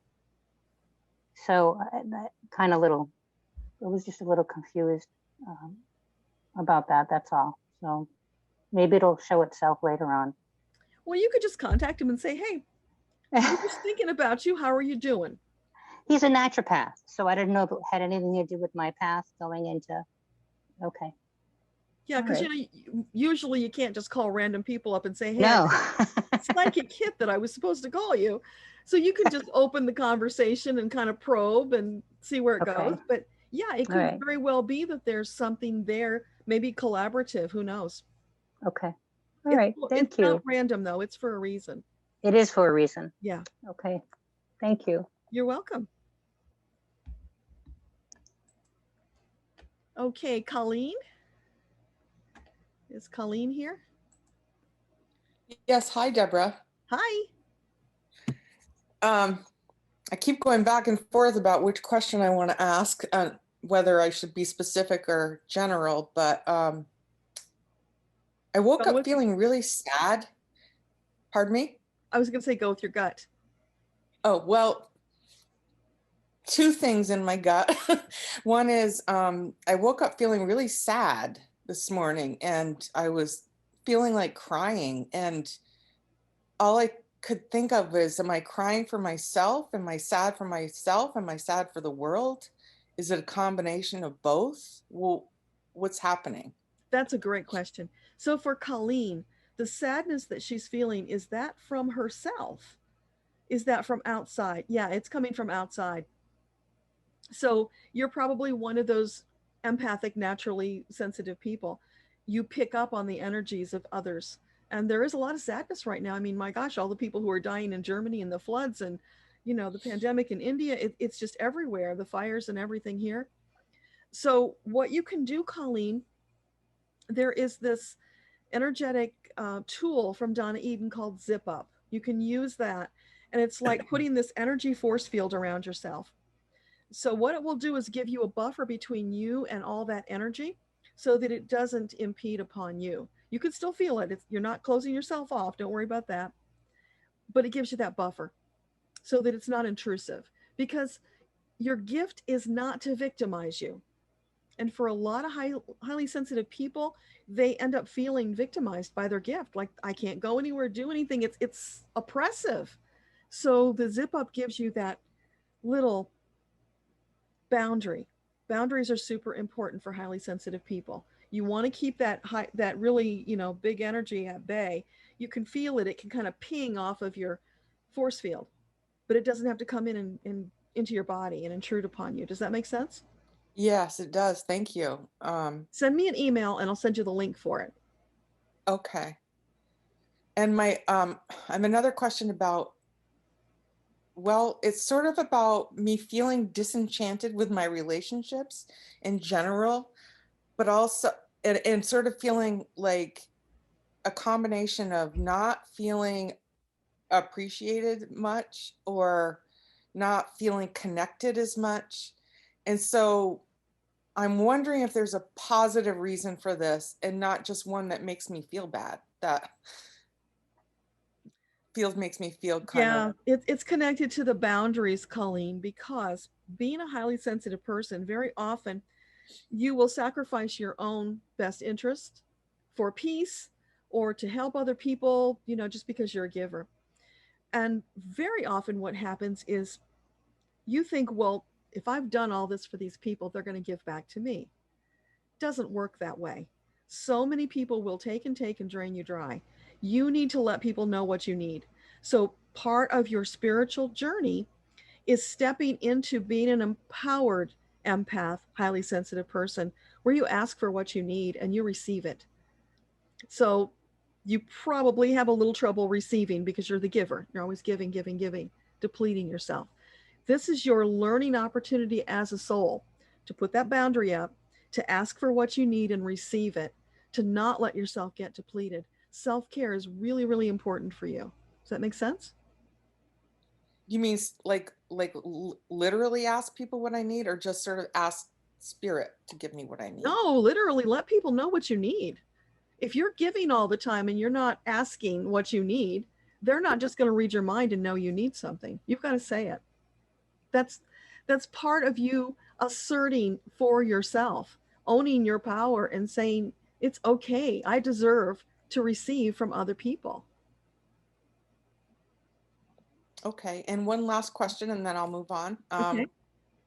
I have a very part-time job that I thought was going to be more enjoyable when I first started doing it, and I'm feeling more and more like I want to quit. And I don't know if that's me sabotaging myself or if I really don't want to do it anymore. Okay, so this part-time job for Colleen, is it an optimal choice to keep working there? No, it's not a good match for you. Probably for many reasons, but it just comes up as not a good match. That's what I felt too. So thank you for that validation. You're not making that up. It's real. And one thing I want to leave you with, Colleen, is that very often for people who are the givers and not receiving, what they don't realize is that when people try to give you something and you say, oh, I'm good, no thanks, you've just denied that person the gift and the pleasure of giving you a gift. So when you're somebody who has trouble receiving, if you can remember that you're actually giving them a gift by accepting their gift, it helps. It can get you over that hump to where you can start accepting and even asking. Baby steps, but it's important for you to do that. And it is often related to self-esteem because it's like, you know, undeserving, that kind of thing. And that can go back to religion because we've been programmed, so many of us, that we're these unworthy sinners and we've got to beg for forgiveness, which is all nonsense. Creator doesn't say that. Creator says, my beautiful, perfect child, I love you to the moon and back. What can I do for you? You're perfect. You're magnificent. You're resplendent. You're brilliant. You are so loved. All that unworthy crap did not come from Creator. That's all man-made crap. So that's my little sermon for the moment. Sorry. Thank you. Thank you very much. You're welcome. Cammie.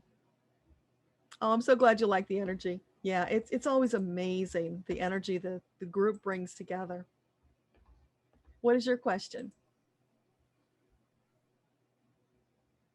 Hi, Deborah. Hi. Sorry, That's I've okay. got time all over the place and barking, so I've been very quiet.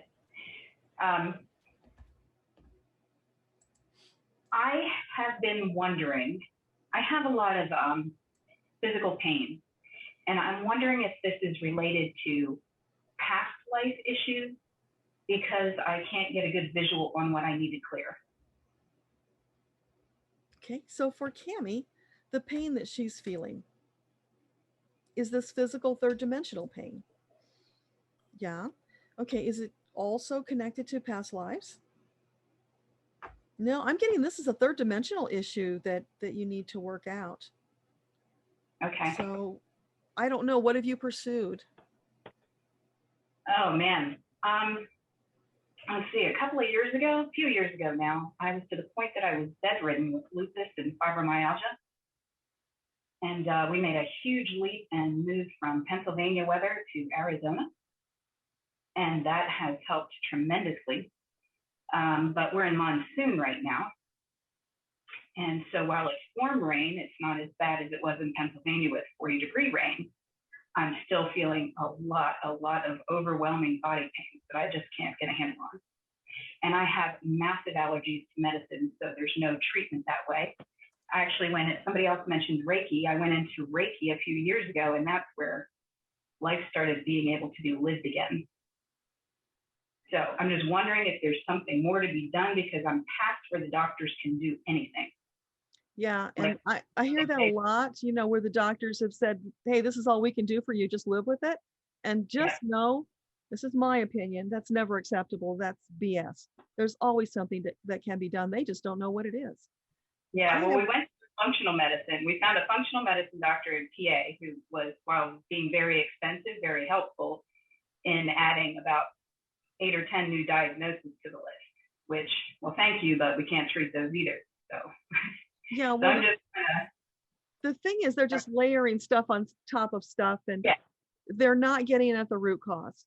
Exactly. What's the root? That's what I'm asking. Probably what I feel the root cause is food related, because there's so many toxins in the food. So, celiac. I have horrible celiac. I have about a dozen foods that I can consume. Yeah, I want you to go to YouTube and look for Michaela Peterson. Listen to her podcast.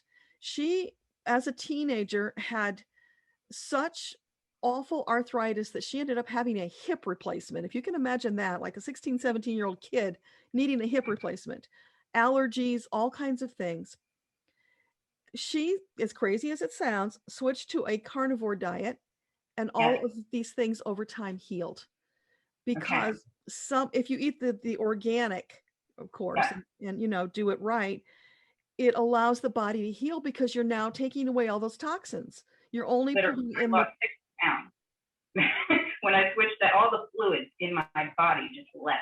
It was like 60 pounds. Because the inflammation, water. The inflammation is horrible. So I've seen many stories and testimonies of people who have healed all kinds of illnesses and even depression, because somehow that was connected, and it was food related for these people. So they've healed multiple autoimmune disorders and depression by switching their diet.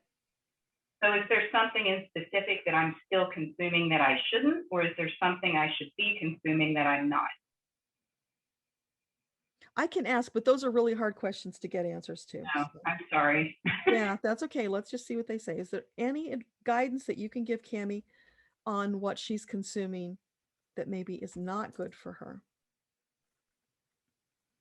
I'm just getting like glyphosate, you know, it's in there somewhere, because it's sneaky and it's hidden in so many things. Okay. And it's totally toxic. Yes, it is. So it's getting all that stuff out of your system.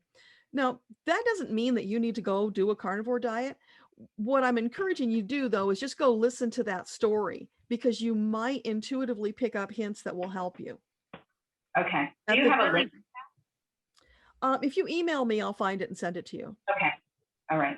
Thank you. Because she's got a lot of podcasts. Okay. Yeah. All right. But what they're telling me is this is a third dimensional issue. It's not past life, which means you can find the answers. It just may take you a little time, diligence, but don't give up. You can be healed. Okay. Perfect. Thank you so much. You're welcome.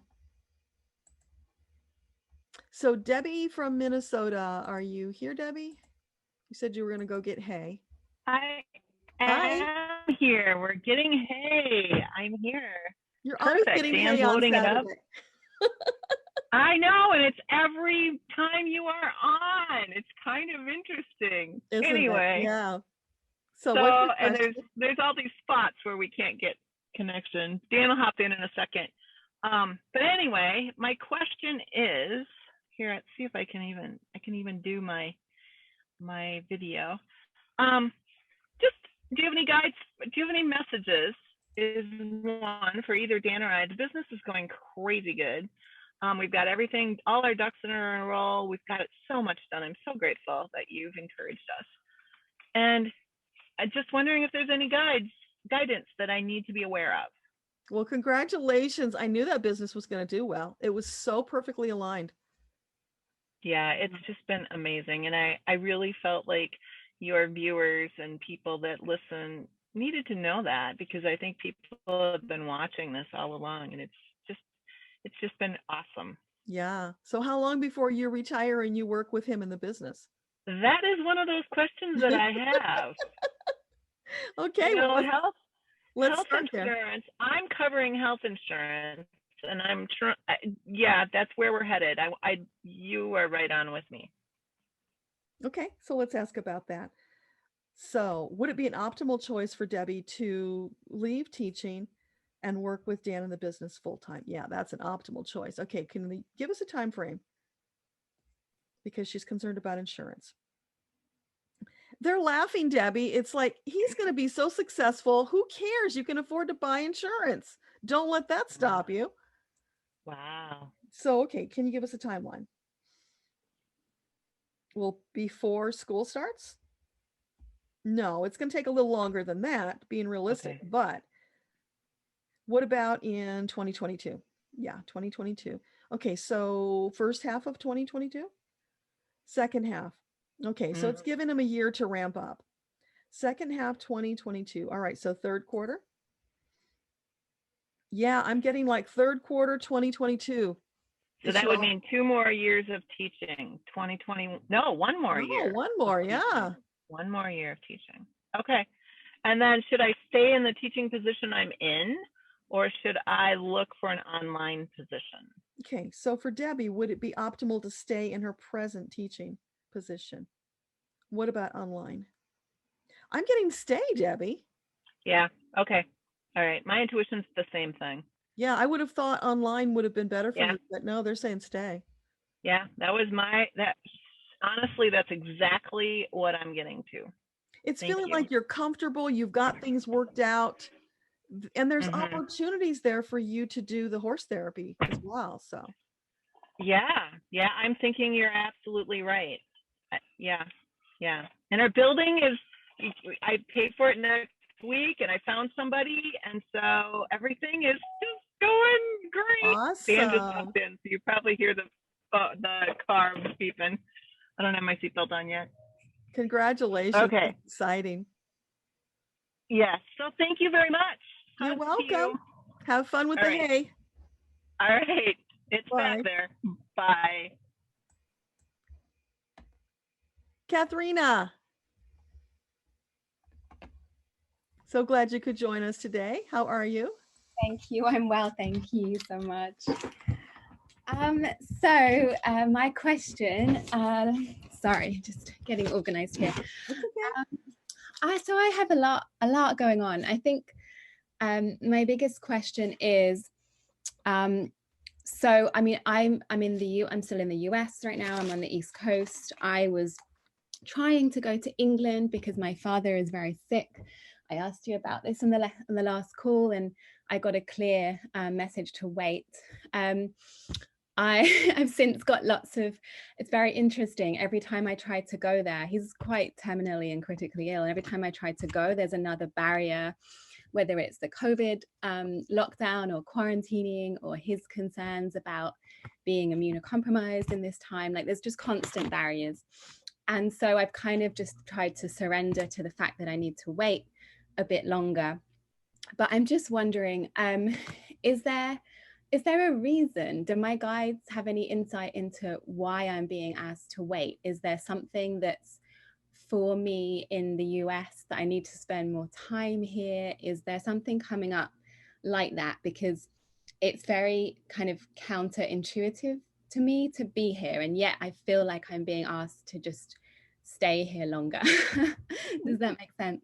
Yeah, it does. So for Katharina, the reason she's being blocked from seeing her dad is it has something to do with an opportunity that's coming up for her. Yeah. Is it also because it's in his best interests? No, that's not necessarily a factor. It's about something happening for you. Yeah. But it's interesting that they're putting all those obstacles in your way. Yeah, it's just constant. It's like, first it was financial, then it was my dad said don't come, and then it was they changed the COVID requirements, and he's very worried because he's immunocompromised. Like, it's just been constant barriers, which is very surprising. Is the opportunity a work thing, a relationship thing? Do they have any insight? they're correct, yes. helping. So this opportunity, is it personal? It's career, something career related. Okay. Does it have to do with writing? Something with writing, your career? Yeah.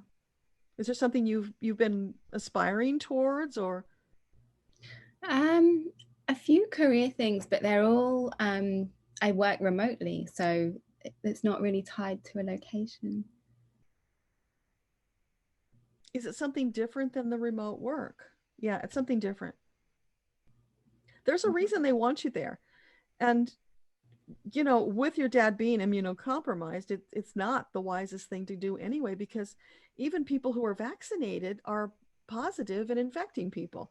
And it's, you know, you can get a test one day and come up negative, and then 2 days later be positive. There's just too many variables right now. So it's feeling like it's wise for him to be cautious and to limit his interaction with people. But what also came up while you were talking, Katharina, is that I know during this fragile time in his life, you want to be at his side. You want to have that comfort for both of you. So what you can do, if you haven't already, is use that meditation connecting with guides. Call your dad instead of your guides.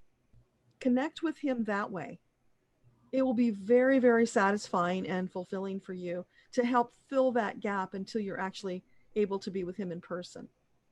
Okay, thank you. Yeah, and we've actually been able to connect amazingly across the distance. You know, I feel like I'm able to help and support him remotely over phone every day, which is wonderful. I'm really grateful to technology for that. But yeah, so I guess one sort of follow up to this is, it's really been a storm, Deborah. It's like that's happening with my dad. I'm trying to find someone to take over my lease of my apartment so that I can go to the UK in the fall, if not sooner. I have a big work crisis going on. Like, is there something happening where I'm wondering if there's like a big storm happening in my life that needs to clear or something, because there's just so much at once and it's all very extreme stuff. What does that mean? Okay. So what can you share with Katharina about this storm she's feeling in her life? They're saying it's always darkest before the storm, but they're saying it kind of in a mocking way, like a little joking, because what it means for you is that you're at this kind of a culmination. A lot of things that you have put into play are starting to come together. And I'm seeing it as almost like an explosion, but in a good way, if that makes sense. Mm-hmm. So it's an explosion of you in your purpose and aspirations. All these pieces are coming together that you have been working towards for a long time.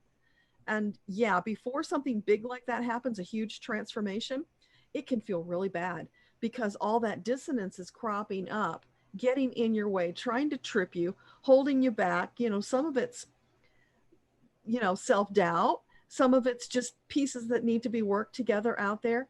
So it can be very uncomfortable right before you have that big breakthrough. And when that happens, that is a cause for celebration because it means you're this close. Keep pushing through. Okay. And not pushing in the resistance kind, but, you know, keep moving forward as your intuition leads you. Now it's time to really lean into it. When you do that, you'll get through it faster, and then you'll get back into the calm seas where it feels better again. Okay, so I shouldn't like surrender completely. I should just sort of relax and allow it. Relax and allow, but keep taking that action that you're guided to take. Keep moving forward. It's not like just stop, because that shuts the energy down. Okay. So it's always you taking whatever inspired action is there for you. When the guides show you something, don't think about it for a long time. Move on it. Okay. That's really good to hear. Yeah, because I think I've been like, there have been moments of inspiration lately, and I've been wondering, should I take action, or is it in my highest purpose to like just wait? Not right now, because things are moving fast for you. Okay. So taking inspired action. As long as it's an inspired thing that feels good, don't wait, do it. Okay, great. Thanks so much, Deborah. You're welcome. So 264547. Are you still here? Oh yeah, I see you. Okay. You had a question about relocating in a year and what are good states to consider. So can you give me a few that you're thinking about and we'll just go through them?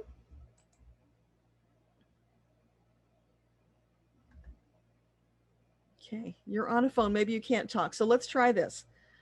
You said states, so I'm going to presume you're in the US. So we'll just divide it up into quarters. So east, northeast, would that be a good location? Is that an optimal choice to move to? No.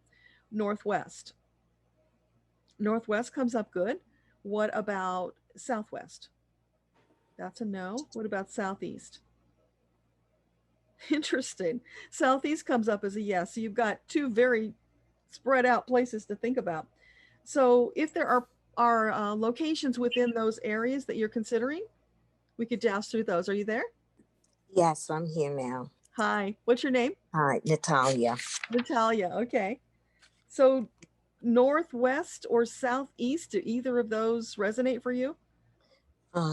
Southeast, South Carolina, okay, and Virginia. All right. So South Carolina, is that an oh, right away I get a yes on that. What about Virginia?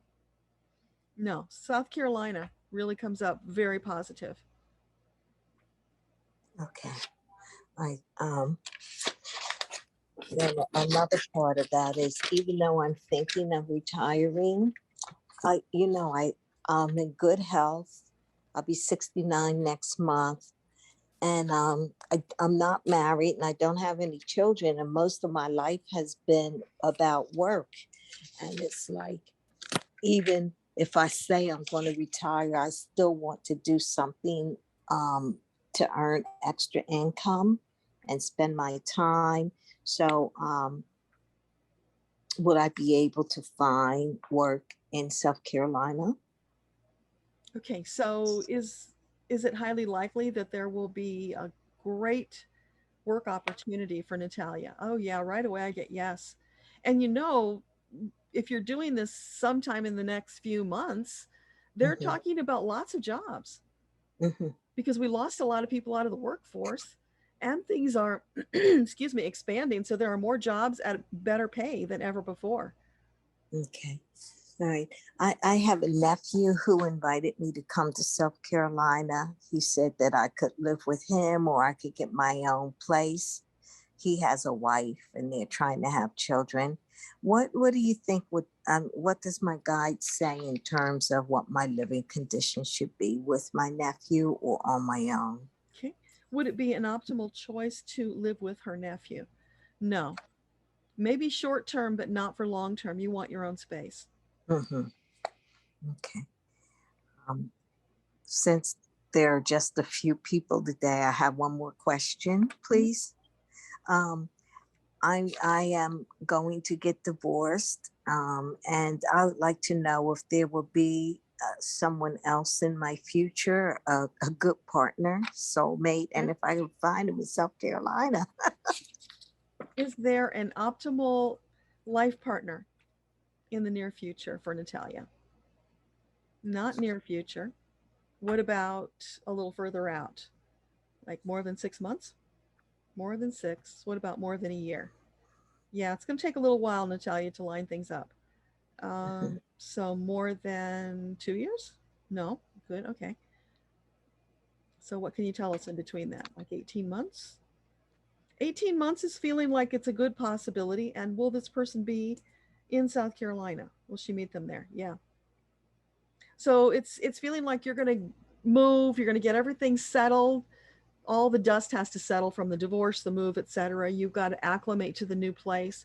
And then as you start doing that and relaxing, allowing that opportunity to come, it will be there for you. Okay. Thank you very much. You're welcome. Appreciate it. Bye-bye. Bye. Marie, you're not too late. Always happy to see you. Are you still here? I don't see you. Are you here? There you are. Hi. Hi. So what's going on with you? Okay, so I've got this bladder oh, I don't know, it's like I have a lot of pressure in my bladder. It's basically dominating my day, making it very difficult for me to get through my day without having to do several runs to the washroom. It seems to be bladder related, like the pressure giving me that need to go. And I've been really curious as to what is this about, and more importantly, how do I get relief from this? And it goes without saying that I've tried like the doctor route. I've tried all sorts of different modalities, and I'm still at a loss. So I thought, hey, why don't we ask my guides today? Yeah. And so the doctor did not find infection? Last year, yes, but that seems to have been resolved through antibiotics, and it doesn't seem to be what I have currently. Okay. And have you tried cranberry juice? Yep, I did all that. Okay. Yeah. So I'm thinking it's something to do related with something else, perhaps emotional. So this bladder pressure that Marie is feeling, is this a third dimensional physical issue? No, it's not. Are you trying to send her a message? A big message. Urgency. What's going on in your life that needs attention urgently? I don't know, Deborah. That's why I'm here with you. Okay. Is it about the business? Is it business related? No. Is it personal? Something personal. Something in your personal life that is it related to housing? No. How about unresolved anger? Okay. Is it unresolved anger? Oh yeah. Sharp. As in feel quills. Yes. As in deep-seated like stuff that's been repressed since my childhood kind of thing? Is it because I'm not conscious of it? Yeah. Is it related to childhood? Not so much. So past life then. Yeah. Oh. Something past life. Ooh. So how many past lives ago? I'm hearing 5, Marie. So I don't know if you've done any work 5 past lives ago. Something no, but 5. So was it trauma that she suffered? Yes.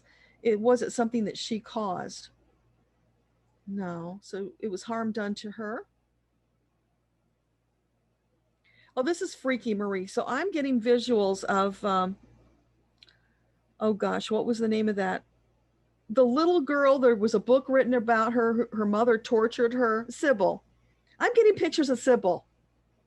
Oh my God. So yes, where she wasn't allowed. I saw that movie, and when I saw that movie, it destroyed me. Yeah. So, her mother tortured her with the button hook, and it caused her bladder issues. And yes. Yeah. I mean, that's really freaky, but that's what I'm seeing, Sybil. And more importantly, what can I do to release it? Do I have to do a big ritual, a big sort of, do I have to go, do I have to do anything, or is it something that now that I've brought it to light, I can release? Okay. Does Marie need to probe the story more? A little bit more. Get more of the details. There's something important for you to get out of it, Marie. So I would probe it a little bit more, but then can she just do a clearing? Will that resolve the issue?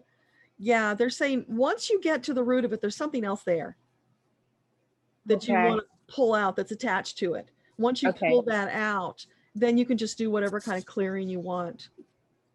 And do I need assistance, or is something I can do alone? Is this something that she can do on her own? Oh yeah, they're saying you're perfectly capable of doing this. Oh, you've got the tools, so use them on yourself. Okay. It's the gift to you.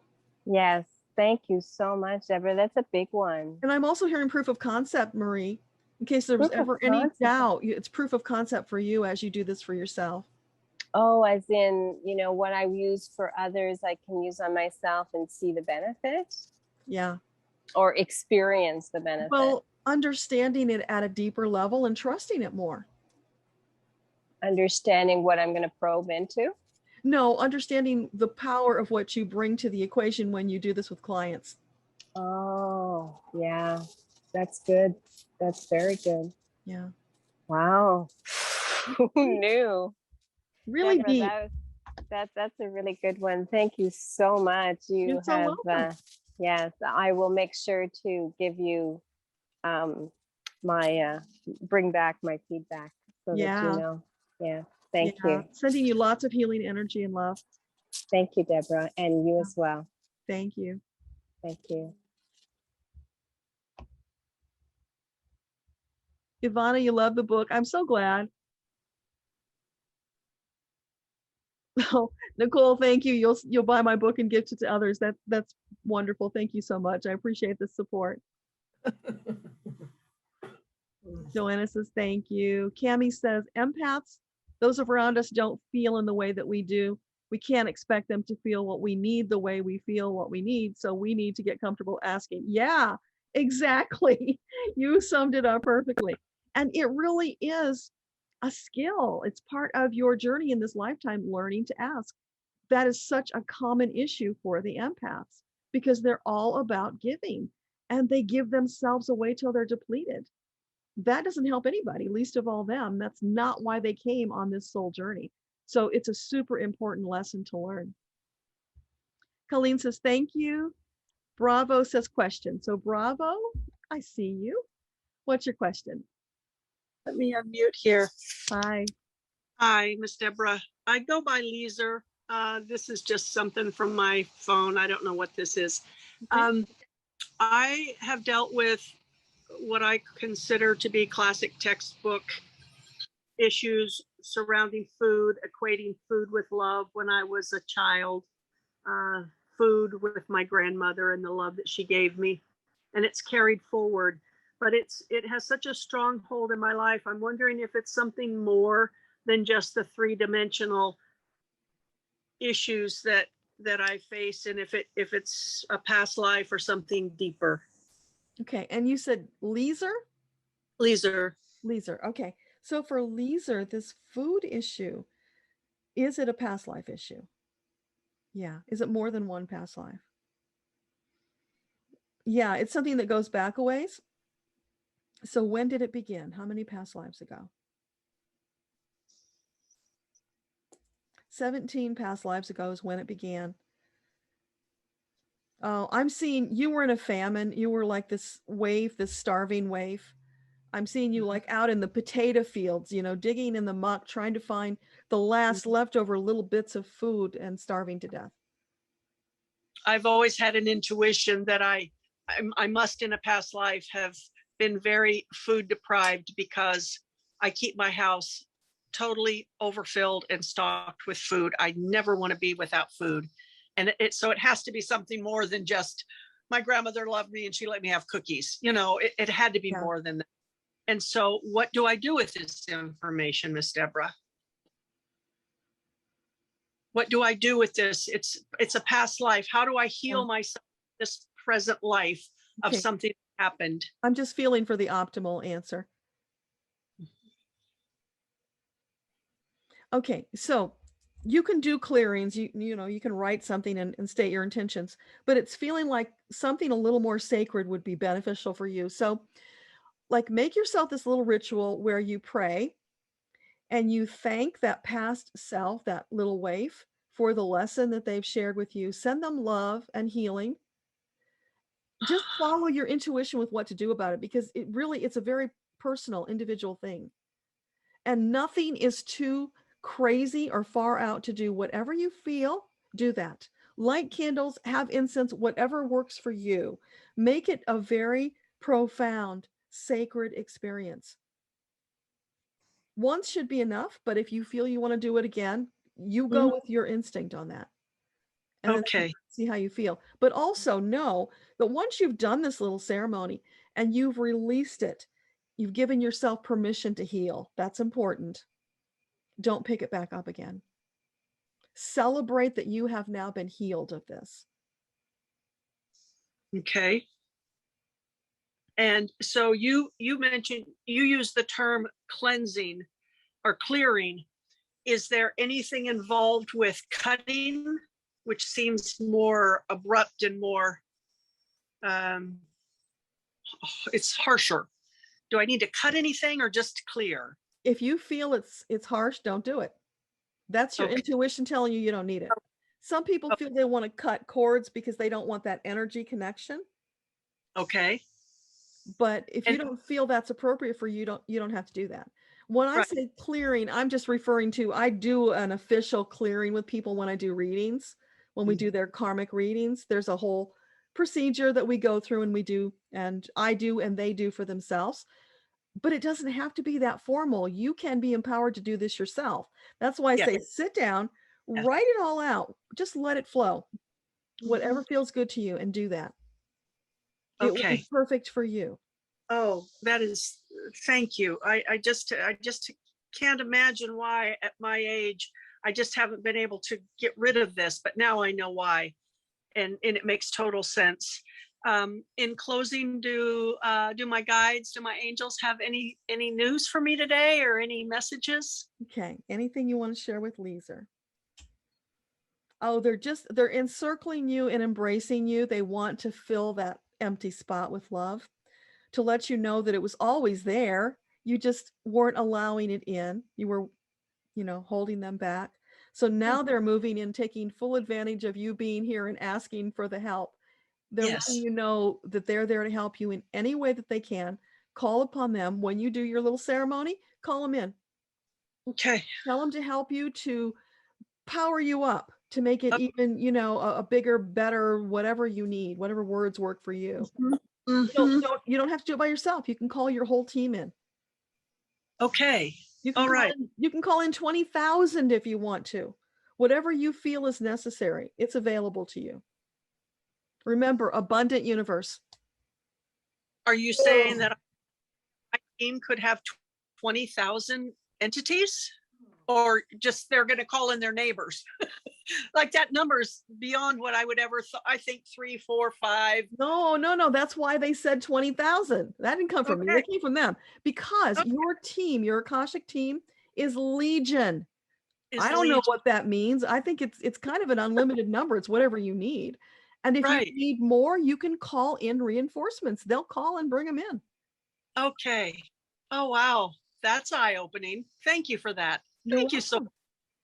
I appreciate your time. I appreciate it. So none of us need to feel small, victimized, disempowered, because, oh my God, we have a legion at our beck and call. Right? We just call. That's pretty amazing to consider. And that's how loved you are by Creator, that you have that gift. Okay. All right. Good to know. Thank you, ma'am. Thank you so very much. You're welcome. Yes, thank you. Cheers. You too.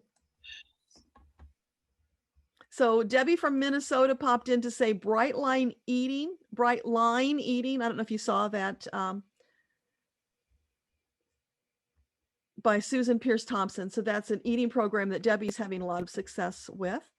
And Francois didn't have the time to understand the question and the answer, which is frustrating, but Rebecca will tell you. Yeah, Rebecca will translate it for you and you'll get it all. It'll be all good. And for all of you, once I get this video edited and uploaded to YouTube, you can go and you can watch parts of it again, because you get this message in the moment, you'll get part of it. But if you go watch it again, you'll get more, because there's layers to every single message that they give. And once you have shifted into a new place of understanding, you will get more from it the next time you hear it. So it's always a good idea to go and review it again. And you help my channel, which is really wonderful, and I appreciate that. But mostly it's just good for you to listen to it again. So Francois, yeah, absolutely. Get Rebecca to do that translation. Joanna, you had to leave, had to do the laundry. So grateful for the community sending love and light. Thank you, Johanna. Ivana says it's so cool. Marie, is it a butterfly? I don't know what that means. She had something in the frame that was a butterfly? She kept holding her hand up and it looked like it was a butterfly. She did it several times. Oh, interesting. Yeah. I missed that. Cool. And Devana, it's been amazing. You get something from everybody's questions and responses. Yeah, it's always that way because it's universal truth. Even though it's for a person, it's still universal truth and it can apply to all of us. If not today, maybe another day. But that's the beauty of this. And you guys, that's why this 21-day meditation challenge is so important, because I can do this for you till the cows come home. But if you can learn to do it for yourself, imagine how that will change your life. And that's where we're at now, expanding into this place of oneness with ourself so that ego is not going to interfere as much as it always used to, allowing us to have that clarity and confidence in what we're getting from our team. You can't ask for too much. They say, ask, ask, and ask again. Keep asking. Because they're just bored if we're not putting them to work. They work only for us. They're not out there pinch hitting for other teams. They're our team. So give them a job to do. Let them help you. You will accelerate your progress in the most delicious way. So I look forward to seeing all you guys in the challenge. Let me pop that link in here, actually, in case anybody hasn't done it. Or if you don't know about it, the challenge is this new book that's coming out. It's a Path to Hearing Your Angels and Guides, 21-day meditation challenge. I've been talking about it in my newsletters for months because I actually did it in December is when Metatron came and gave me the assignment. So I did it. I worked through it. I recorded my experience. At the time, I didn't know it was going to be a book. I was just recording my experience. And when I was done, it was so transformative. It's like, oh my gosh, this has to be a book. But then, of course, it's like, who wants to read my silly journal about what I did each day and the crazy thoughts that went through my head? But Metatron was like, no, you got to share it because they have those crazy thoughts and they need to see that it's not just them. We all go through that. It's a process to have that connection. And doing the repetition, the 21 days. And you know, if you read the book, it took me more than 21 days. Metatron was very forgiving about that because life happens and, you know, sometimes you can't make it every single day, but showing up, making the commitment, following through is huge for your progress on your soul journey. It's so delicious. And I can't wait to have this experience with all of you. So we start on Monday. I put the link in the chat if you haven't already done it. That link will get you a copy of the book. It's in pre-release, so there are little notes in there in places for myself to go back and add links, and I've still got to get the meditation put in there.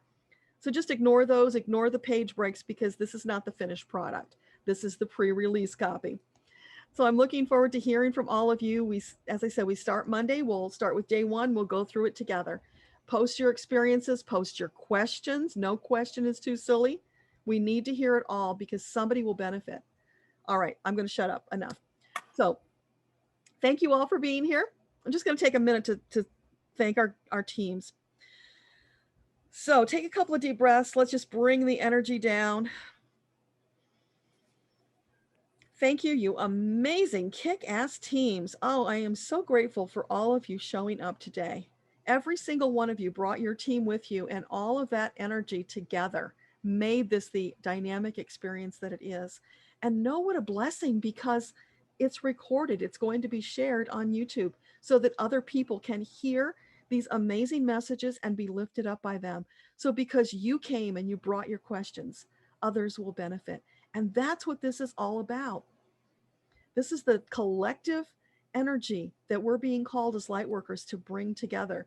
As Metatron said, we're trying to reach critical mass, because when we hit critical mass, there will be a sonic boom that will go across the planet, and that will begin Earthtopia, which is where we're all headed into that bright, shining next evolution of humanity that will be so amazing and delicious, and it is within our reach.